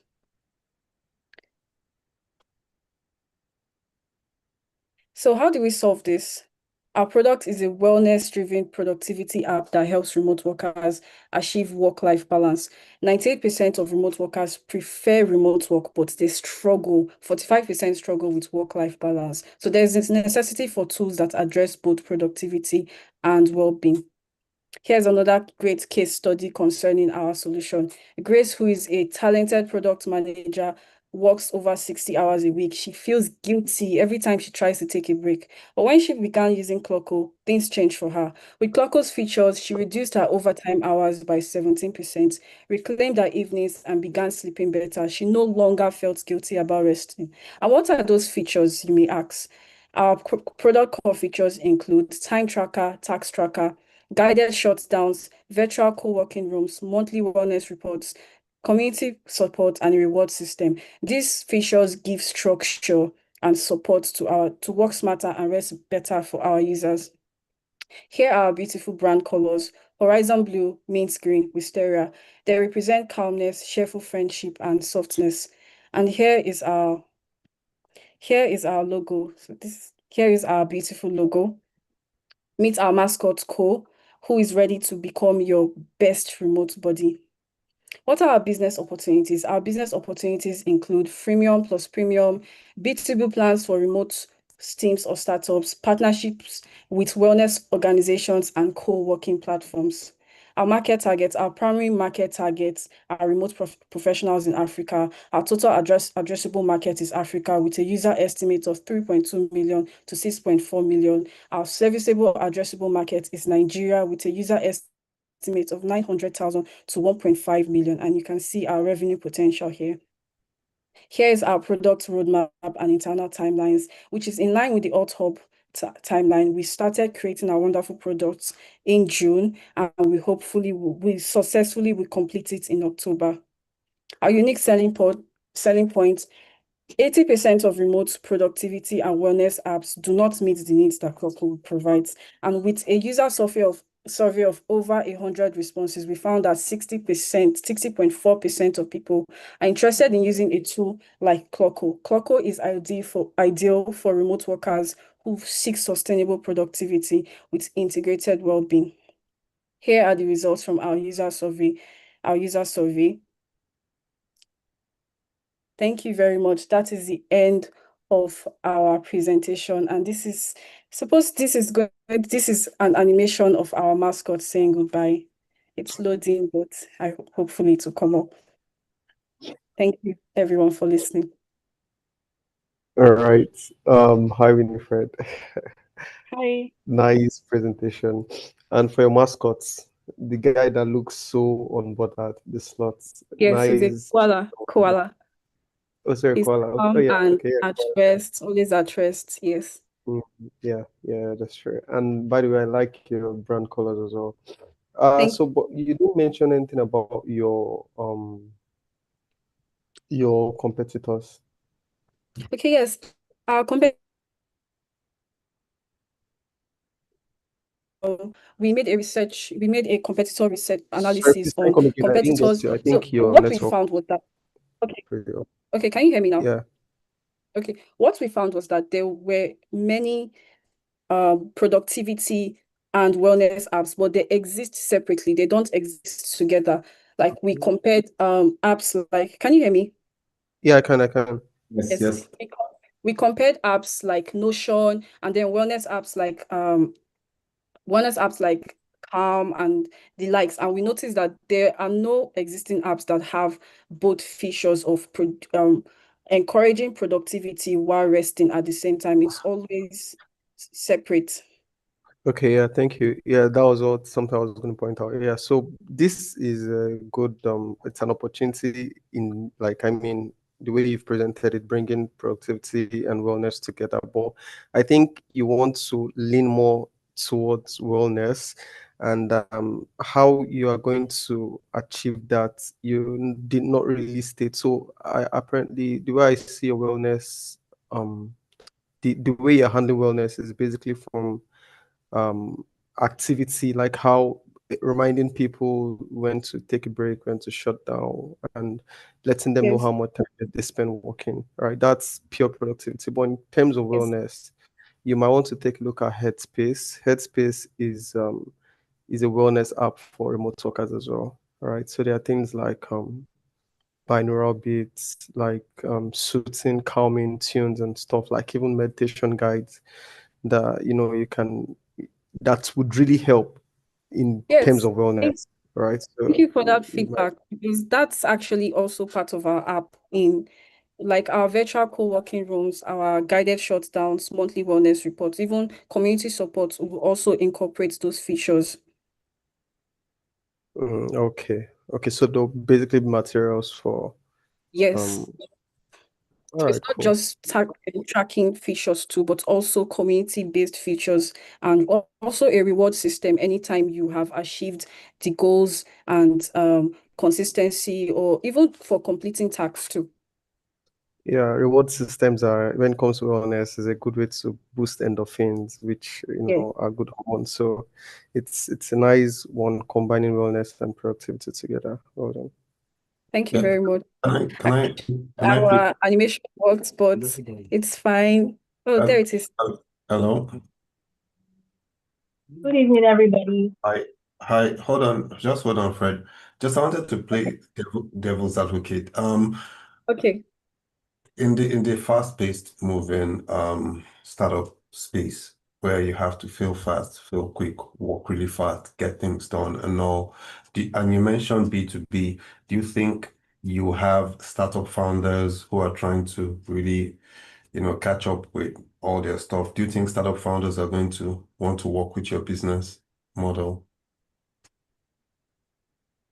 Yes, because we also offer business. We have our business opportunity. It sounds like it's an app that would not generate revenue, but we have a framework. We have a framework that will support the generation of revenue while also promoting being affordable and accessible. For instance, freemium and premium. Like the premium offers the that's special not what offers of features of our app. No, that's not what Okay. Can I'm you saying. rephrase? Let me. What I'm Sorry. saying is because businesses are moving fast. They need their employees to do a lot of stuff, work after time, work over, weird time hours and all. Would you think on a business to business level that the startup owners would like to engage in your business, knowing Okay, for the workers. that would encourage times to shut down, why they might just want to up around 12 a.m. and get their employees to do some kind of like a sprint or stuff like that? Just asking. Yes, I think so, because if you don't have a sane worker, you will not be able to have good productivity in your business or your organization. So I think this app is encouraging for business startups and also big corporations to incorporate with their workers, especially remote workers. Okay, thank you. Okay, thank you very much. Thank you everyone for listening. This is team what? Team 4. Mhm. Okay, let me stop Hi, presenting. you can hear me. I'll be presenting shortly. Okay.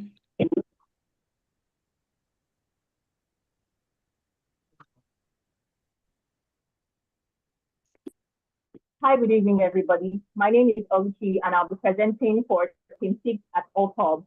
Today, we'll be presenting our project, which we call Print Fixer. Many people depend on informal references such as word of mouth here in Nigeria, and to look for assistance, they have to go to social media and WhatsApp groups. Well, we have created a product where we think we can be able to connect skilled workers to customers through the use of technology. And we believe that our app can bridge the gap for this solution. Our case study here is Mr. Fata, a young RMA developer who moved to Lagos and needed help fixing his AC and refrigerator. A technician was recommended to him by a friend, but with the poor service and late delivery, only made matters worse. Akpata came to find about our product, and then Spring Fix became his go-to place for home repairs. Now, what does our brand do? Our brand tone is very warm, clear, supportive, and confident. We are friendly, reliable, efficient, empowering, and tech-forward. Now, the solution Print Fixer is trying to bring here is to show that we'll be able to bring artisans and users to a place where they can have quality access to quality services, because we see in Nigeria today that a lot of artisans are not able to get quality services. I mean, a lot of users are not able to get quality services, and a lot of artisans are not able to get fair pricing. So we are bridging this gap, and we're bringing two parties together, where our brand colors also depict the trust that we are trying to build, our creativity, our growth, and our sophistication. We believe that in the Nigerian artisan economy, which is very fragmented and formal, our users face pricing confusion, poor service, and safety risks. Artisans lack visibility, stable income, and trust. Print Fixer provides verified profiles, stable flow, and financial inclusion for these artisans. And we are looking to hit some of the SDG goals, which include no poverty, decent work, and digital infrastructure. Thereby, our platform is supposed to be tech-enabled and be able to link these artisans and these users together, offering secure payments, transparent pricing, and real-time access.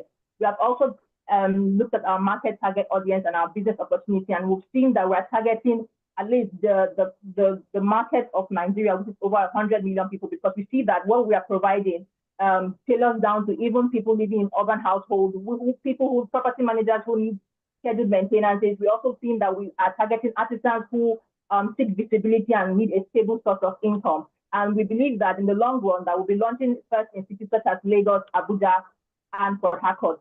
This is like a rundown of what we have started building already and where we are at the moment and where we plan to be in the future.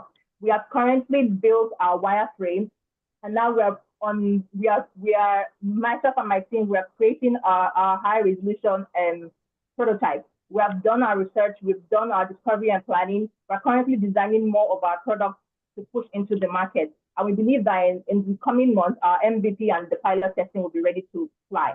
So from our insights, due to the research we have garnered, we see that the users we can reach are from ages 18 to over 40. And our top locations are based mostly in Lagos and Ogun State. We see that our users try to find assistance through social media, through apps like Workman, and some feedback which we've gotten from real life instances through word of mouth and trusted referrals. We see that there is a need for assistance every other month, and the top service demands are like the ones listed below. We see that the pain points are overpricing from the assistance end and poor services too on the assistance end, in where there is no regulation of any kind. There's no record for bad work. And we believe that with what we are offering, with proper artisan ID and licensing to be able to give records for after bad work and be able to regulate overpricing.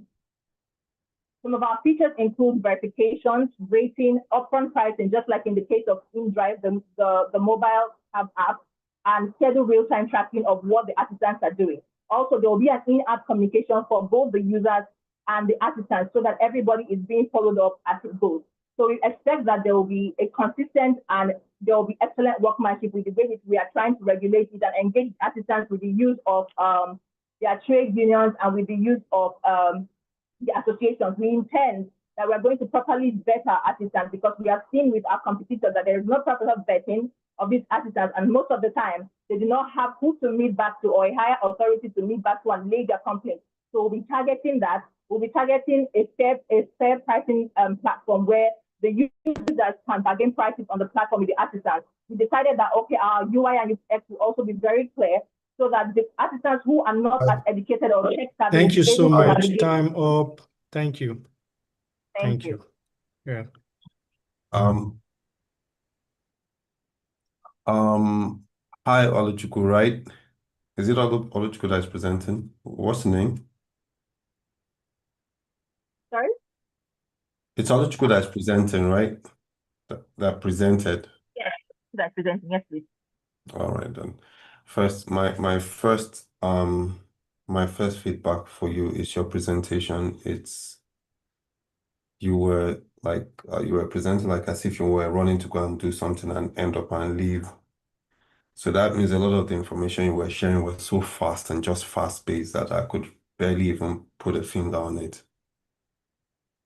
Right? Please. Okay, give me some questions to clarify.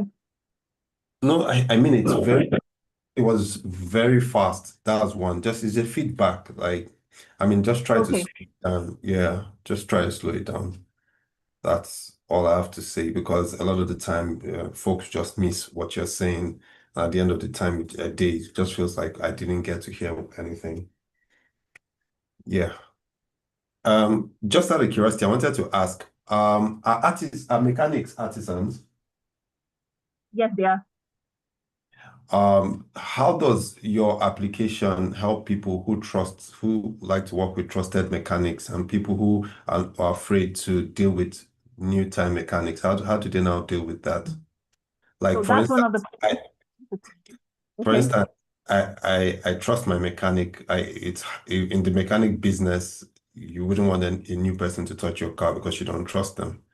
Right. So typically if my car shuts down, I call my mechanic, and if he's not there, I typically just have a way to get to him. How do you now get people like me who cannot just trust a regular mechanic to just show up from anywhere and touch their car? Okay, great question. So one of the problems we're solving with our app is to ensure that each artisan we are onboarding is going through a process of proper vetting. Now, one of the other things that we saw was this question you asked. So we are going to we're going to select some of the artisans who are already registered in trade unions because we also found that a lot of artisans, even to your normal key cutter, has a local association they belong to. So one of the ways we are getting these people, even if you're coming to us personally, we're also going to say, okay, for us to know that this is the work you've done, aside the feedback we are getting from, we want to see where you belong so that when we need you to answer back to us, we can reach back to your association. So that way, we are not losing money, our customers are not losing money, and we can reach out back to them. And then we're trusting that every person, before we even assign them, we are vetting each person. So there'll be like a little test run of each either mechanic, hairdresser to know the experience level at which you are. Trust, but just remember that if trust is a very important factor when it comes to dealing with artisans, think around that and how you can onboard new people that already have a trusted level, something that is humane, that makes me just think around it. Because if I have a trusted mechanic and you bring one, and you're telling me they're in an association or there's a tool for trust. I think that should be like an emphasis you guys should look out for, that is humane, not just by saying they're in a group or they're in a local, they're part of a union or all that, right? Because trust is a huge factor, and yeah, that's just one feedback I need to give you for your product. Thank you very much for the feedback. Good evening. Can I present? Yes, please go ahead. Sorry, the last was team 6, right? Yes, please. Yes, all right then. Thank you. Please go ahead and present. All right, I don't know if you can see my screen. Yes, I can. Strength, right? Yes. All right. Good evening, all school panelists and my fellow AltHubbers. My name is Daniel Malana and I'm representing Team 17 for our project Strength. So what is Strength? Strength is a strong, trustworthy platform that connects verified renters with verified landlords, eliminating exploitative middlemen in Nigeria's rental space. And a case study is Sophia, who is 25, that has lost 200K to fake apartment rentals in Lagos, discovering too late that the properties don't exist and the agents had vanished. And our experience reflects a common issue affecting 7 in 10 renters in Nigeria's informal housing market who have been scammed, overcharged, or maltreated. What problem is Strength trying to solve? In Lagos alone and other parts of Nigeria, we have high and often exploitative agent fees, scams and false listing on real estate platforms, no direct access to landlords, lack of trust, reviews, and transparency. And we also have poorly maintained or misrepresented housing conditions. And what solution is Strength trying to bring? We're trying to connect verified tenants directly to verified landlords, eliminate exploitative agent fees, provide authentic listings with real images and videos, encourage community reportings for scam detections and reviews, and also offer incentives to our community for identifying vacant homes within their location when rented out. Our identity is built on trust, clarity, and security, reflecting our mission to simplify and safeguard Nigeria's rental experience. And our tagline is Rent Smart, Live Secure. Our primary color is electric indigo, which is modern, reliable, and tech-inspired. What is our business model? In Lagos alone, we have a market cap for the rental space about 300 billion annually, and we have some gaps where middlemen and exploitative agents inflate these prices with fraudulent listings and unsafe transactions. So how do we tend to make money with Strength? By offering subscription-based premium listings, in-app advertisement, and verified listing commissions. And also we have additional opportunities for referral and loyalty rewards, freemium model, and partnerships. Our market breakdown, we have a TAM of 4 trillion naira, Nigeria's growing housing market, and our serviceable available market is 3 billion naira, focused on Lagos alone. And then for our serviceable obtained market, which is our initial target for our first 6 months, we want to achieve 10 million naira. And what's next for our internal timeline? Currently now, we are still on our user research and design, and then we will soon be handing over to our developers, and then we hope to launch it in September.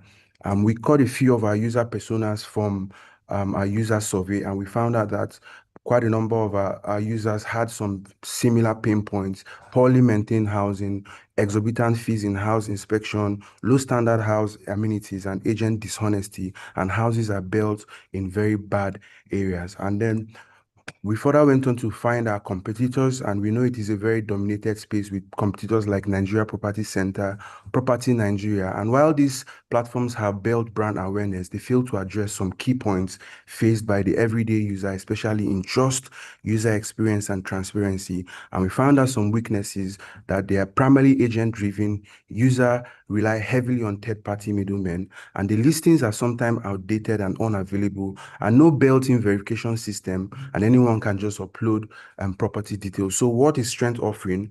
We aim to be a trusted ecosystem combining technology, trust, and then community. We are leaning solely on community to help solve this problem. So Strength is ready to transform access to safe housing and trusted rental connections. Thank you. First off, Daniel, I think you came in with a cheat code, right? First, now you managed the calmness, but well done. Whoever decided to put you up first made a very good stuff. So well done for your presentation. What I wanted to point out is you mentioned that your product was going to connect tenants to landlords, right? Yes. But you do realize that a lot of the time landlords are they are inundated with a lot, so that's why they try to get agents to do the work for them. Yes, we are aware about that. And part of the solution we're trying to bring in is we're trying to rely heavily on the community because we discover that, for example, I live in Surulere, and I know the landlord well off. I try to pitch him to come on our platforms because anybody we are bringing to the platform must be verified. The landlord Yeah, will I get. Sorry to cut you. I get, but if I'm a landlord and I don't want to be inundated with all this, I don't want to be inundated. I want a system where I get paid for my house and the right person jumps in, but I don't want to inundate it. I just want money drop into my account when I want. Does this solve the problem? Okay, you mean on the landlord side, right? Yes.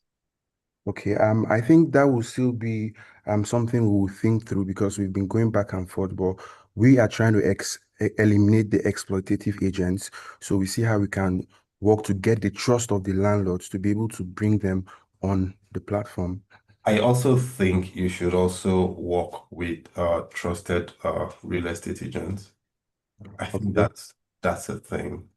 The Okay. trusted, because if you have houses, Daniel, you would not want to be there connecting with tenants. Tenants can also be not ready. They like this, but they don't want this. They want that, but they don't like this. And eventually the price, and you're the landlord, you have the money. Tell me how much. I have 250. No, I have 350. I have 150. I don't have that. I don't have money. You see, that's why sometimes you put in the middleman there to reduce that back and forth, right? So I'm thinking that bringing the landlord in doesn't really do much. Like it could stress them out, right? So think about it. That's why people have houses and they pass them up to real estate companies and say, just handle that, right? So I'm thinking that what you could want to focus on is into how to appropriate that middleman business to make it a lot smarter and reduce the proliferation of agents. That's what I think. I think that will be a real focus. If you can do that, then create systems that ensure that certain levels of verification happens. But once you do that, the landlords will love you. The people seeking houses quickly will like you, Yes. right? And then the agents who are doing real stuff want to work with you. So I think those things should come in. Your idea is great, but at the same time, I feel like there's a lot of, you need to fashion a lot of things together too. Yep. All right, thank you so much for the feedback, and we'll just go back to the drawing board and see how we can. Awesome. Team 17, right? Yes, Team 17. All right. Maintain that calmness. That's 100%, man. Okay, let me see. How many people are left to go now? I think it's one. Team 8. Yeah, we only have one to be left. No, yeah, is it not from team 1 to 17? It is. Yes, it's team 8. Team 8. Team 8's not in the building. Okay, Team 8. Tori, are you there? I think I sent you an invite already as a panelist. I had seen this Yes, guy. you just did. Team 8 is here and I'm sharing my screen as we speak. One All second. right.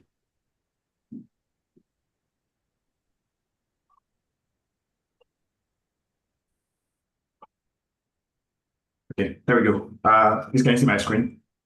Yes, please. All right. My name is Kende Ibrahim, and I'm going to be presenting on behalf of Team 8 and talking to you about our solution and product, Big Pharma. So Big Pharma, essentially, we want to transform Africa's agribusiness. Essentially, we're looking to build a digital platform to modernize the agricultural sector and sort of connect farmers directly to consumers, taking out the hassle of logistics, finance, and providing farmers with critical support to make farming profitable and efficient. This is currently what agriculture contributes to Nigeria's GDP, employment, and the challenges faced by farmers in Nigeria. For the challenges, in particular, just to contextualize it a little bit, I'll talk about a farmer, Tolu, who is a cattle farmer and a maize farmer. So Tolu last year, she planted her crops quite late because essentially she didn't have enough weather info. She harvested early because she was trying to avoid pests and diseases. And at the end of the day, her earnings were cut in half. So how can we help farmers like Tolu scale efficiently? This is how Big Pharma intends to do that. We intend to target the challenges she currently faces, like poor supply chain issues, inflated cost, poor harvest losses, post-harvest losses rather, and market prices, as well as limited support in terms of like information and government investments or ability to access labor and resources when they are needed. Big Pharma is a game changer, and this is how Big Pharma intends to help farmers like Tolu. We intend to create a direct marketplace as a platform where farmers can essentially post their crops or produce, and consumers can come on and directly get access to buy, be it in group or individually. We also intend to partner with logistics company as a B2B to offer farmers the opportunity to have direct access to transport from the farm to anywhere the food needs to go, as well as provide them with information about weather and disease control that will in turn help them with their post-harvest processes. As well, for financial inclusion, we will be building out a platform to democratize wealth generation or capital generation for farmers and give them access to affordable insurance and digital payments. And we'll be building out a platform as well to connect them with skilled laborers so they can access hands when they need them to help out on the farm. This just speaks to weather forecasting as well as pest management information that we intend to give to these farmers. Our web app will be essentially integrating a marketplace and investment of a logistics and labor match portal, as well as integrated advisory tools to help these farmers make their operations more efficient. Our vision statement is to produce, make farming simple and make food accessible across Nigeria, fostering a transparent and efficient agricultural value chain at both ends, being the producing end and the consuming end. This is our design identity, leveraging that green color, a little bit of brown and black to make sure the farmers feel the platform feels trusted and easily accessible. This is what our landing page will look like. And the business opportunities for Big Pharma will be looking to leverage opportunities in post-harvest solutions, market access improvements, sustainable practice development, as well as access to finance and insurance. Our primary target users are small-scale farmers, consumers, and investors, and secondary target users are logistics providers, NGOs, and government organizations. We intend to generate revenue by charging farmers a minimal onboarding fee, transaction fees on marketplace transactions, commissions from investment, as well as sponsored ads on the platform. These are our competitors, and these are the analysis we did from our competitors to help us develop how we intend to stand out. Our advantage and how we intend to stand out is by developing an investment platform, a first of its kind labor matching platform as well, connecting farmers with specific skilled labor that they may need, as well as offline access using USSD and SMS alerts. This is information gathered from our consumers on willingness to buy and willingness to participate. Information also gathered from our farmers on willingness to buy, invest, and adopt the digital platform. Our roadmap from planning and discovery up until launch. Essentially, we're at Q2 right now, developing and designing our platform as we continue to build to launch an MVP that is publicly available for farmers and consumers to use. At the end, Big Pharma is not just a platform. We look to unlock a movement in agriculture that is guided by tech to reduce hunger and power both farmers and consumers to continue to grow. And our project essentially looks to support SDG goals 1 to 8, 9, 12, and 13 that are bordered around fighting food insecurity, growing rural income, and reducing wastage. Thank you. All right. Thank you so much, Kehinde, right? Yes. Okay. Kehinde, I'm curious, how did you go about your survey? So what we did was our product team came about like a list of questions to analyze consumer behavior as well as market behavior on the farmer end. So we put out those surveys to both farmers and consumers, and we gathered a list of. Yes, sure. I get. Like, how did you share the surveys to the farmers? We shared them digitally. We created forms and had the community essentially propagate those to farmers that they knew or farmers we didn't access. Okay, cool. Your product is supposed to be a web app. Is that fair? Yes, it's primarily a web app at the beginning. Primarily a web app. Good. Now, the question I want to ask you, do you understand the the average persona of a Nigerian farmer, a smallholder? Yes, we do. And for targeting that persona, what we intend to do to just bypass is leverage a whole lot on the offline Yeah. access. So give farmers. Okay, sorry. Hold on a bit. Hold on. Now, on average, Nigerian farmers stay in the rural area. You know that, right? Yes, we do. Now, you start up with a web app. I don't think you understand the Nigerian farmer. I promise you. That's one. Second, you talk about all the stuff you talk about, like logistics. Do you think one of the major problems for the rural farmer is typically the logistics side of things? Do you think they can afford to get on with logistics and all? Just out of curiosity, because you seem to have shared a survey, but the people you're sharing the survey are so far away, and they typically don't get to use surveys or work with surveys. That's one.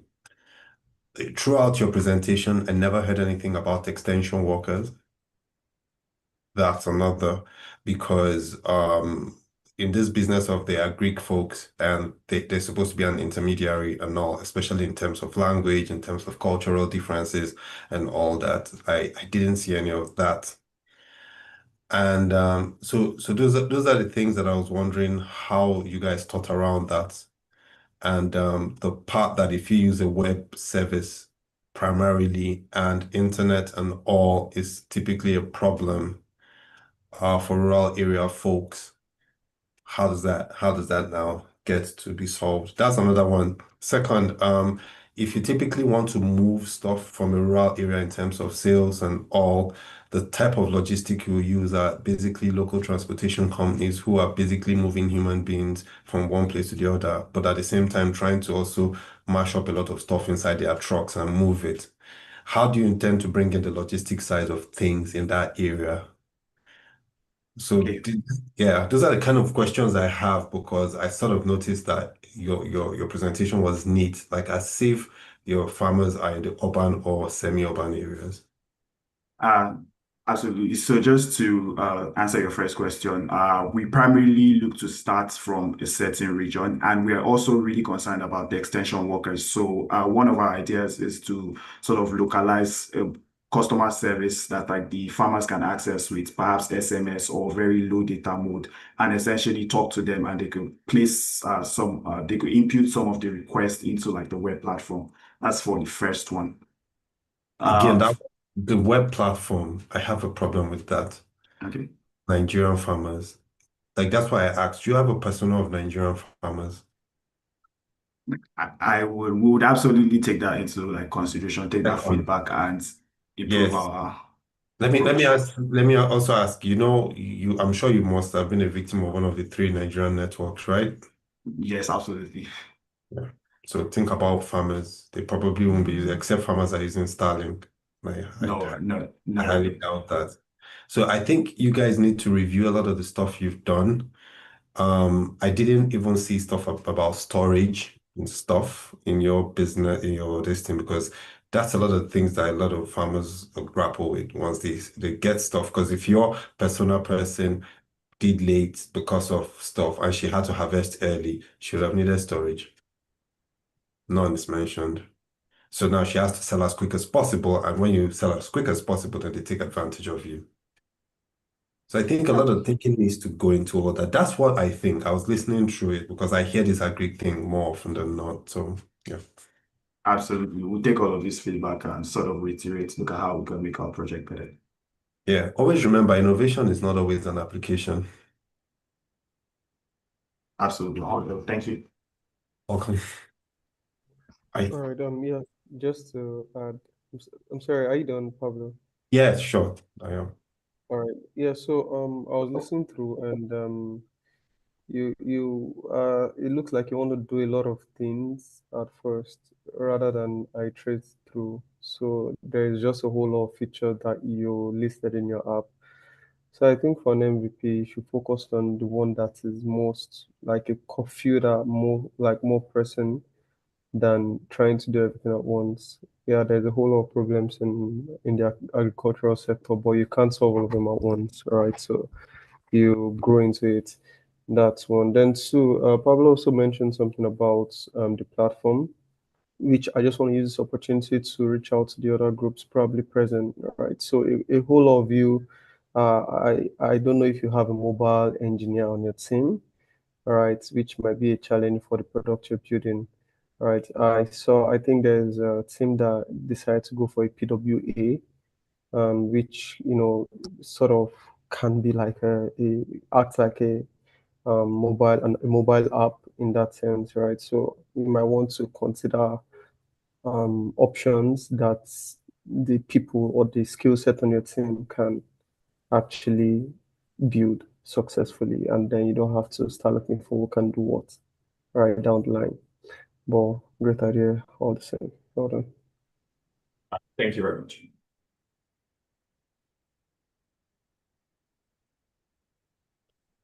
All right. Tabby, are you there? Yeah, I don't Tosin? know. Somebody Right. muted me. Tosin, did you just mute me? Somebody muted me when I was speaking. No, I'm sorry. I wasn't the one. Sorry, Chavi. Okay, all right.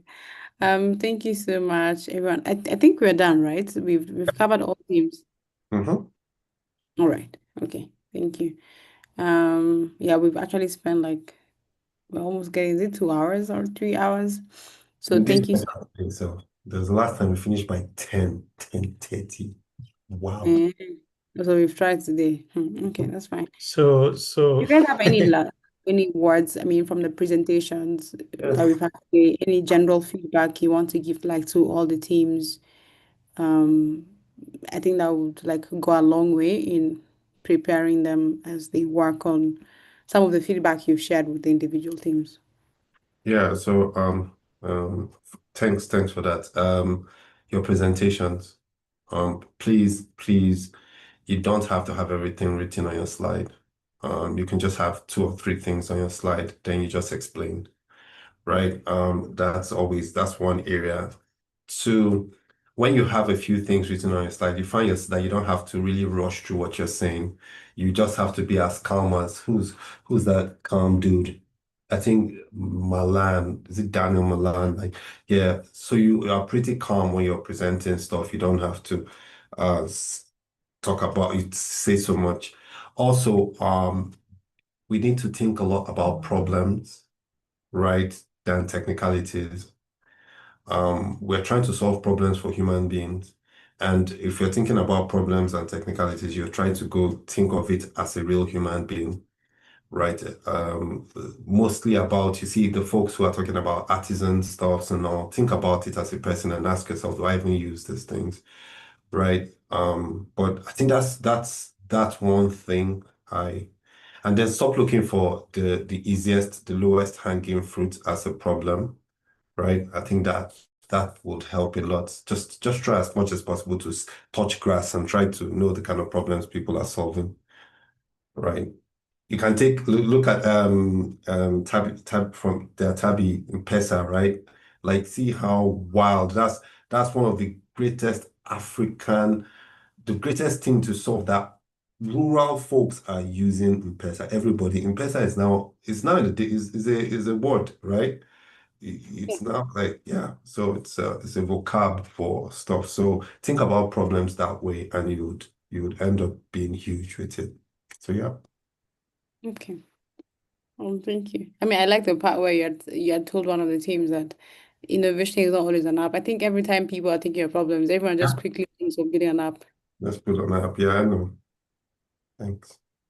Anyway, that's fine. Anyone else? Panelists? Any last parting shots?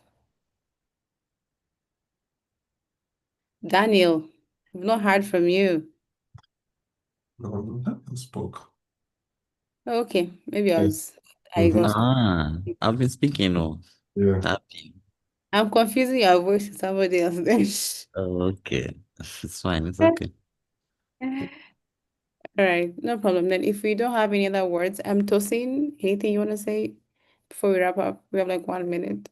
Yeah, I just want to say thank you to everyone. Thank you to Daniel, Rotimi, Pablo. I want to say thank you, Victor. I want to say thank you to you guys. You guys have been super, super supportive. And a community is not just more than what we are doing for ourselves, right? This means so much to us. I want to say thank you. I just hope that, as we continue to build this community, right, we have more progress to make out of it. I can see Tabby is already expecting me to shout out, her name. Tabby, I want to say thank you to you. Tabby, I love you so much. Thank you for being a wonderful, wonderful colleague. Thank you for bringing every sportsmanship spirit and collaboration to every of our work. Thank you, guys. Until next time. But I want to say thank you, everyone. Yeah. Right. Later. All right. Thank you, everyone. I noticed that after your teams finished presenting, you guys stopped talking. Okay, you can go and drink water now. I'm pretty sure that the atmosphere was very tense. I'm pretty sure people are saying that let Pablo not speak for my team. Let him not have feedback for us. I know. Me too. I wish he's not in my team because he will tell me to go back and think of my idea. But anyway, all is well. Please, guys, go ahead and keep building. Take the feedback seriously, and I'm pretty sure the next time you're going to be hearing from you guys, you'll be doing better. Okay, don't take anything personal. By the way, don't say, "Oh, Pablo or Victor has anything against me or against my team." Use that as feedback, okay, and see what you can improve on. All right. Yes. So thank you, guys. Have a lovely evening or day. Bye bye. Later.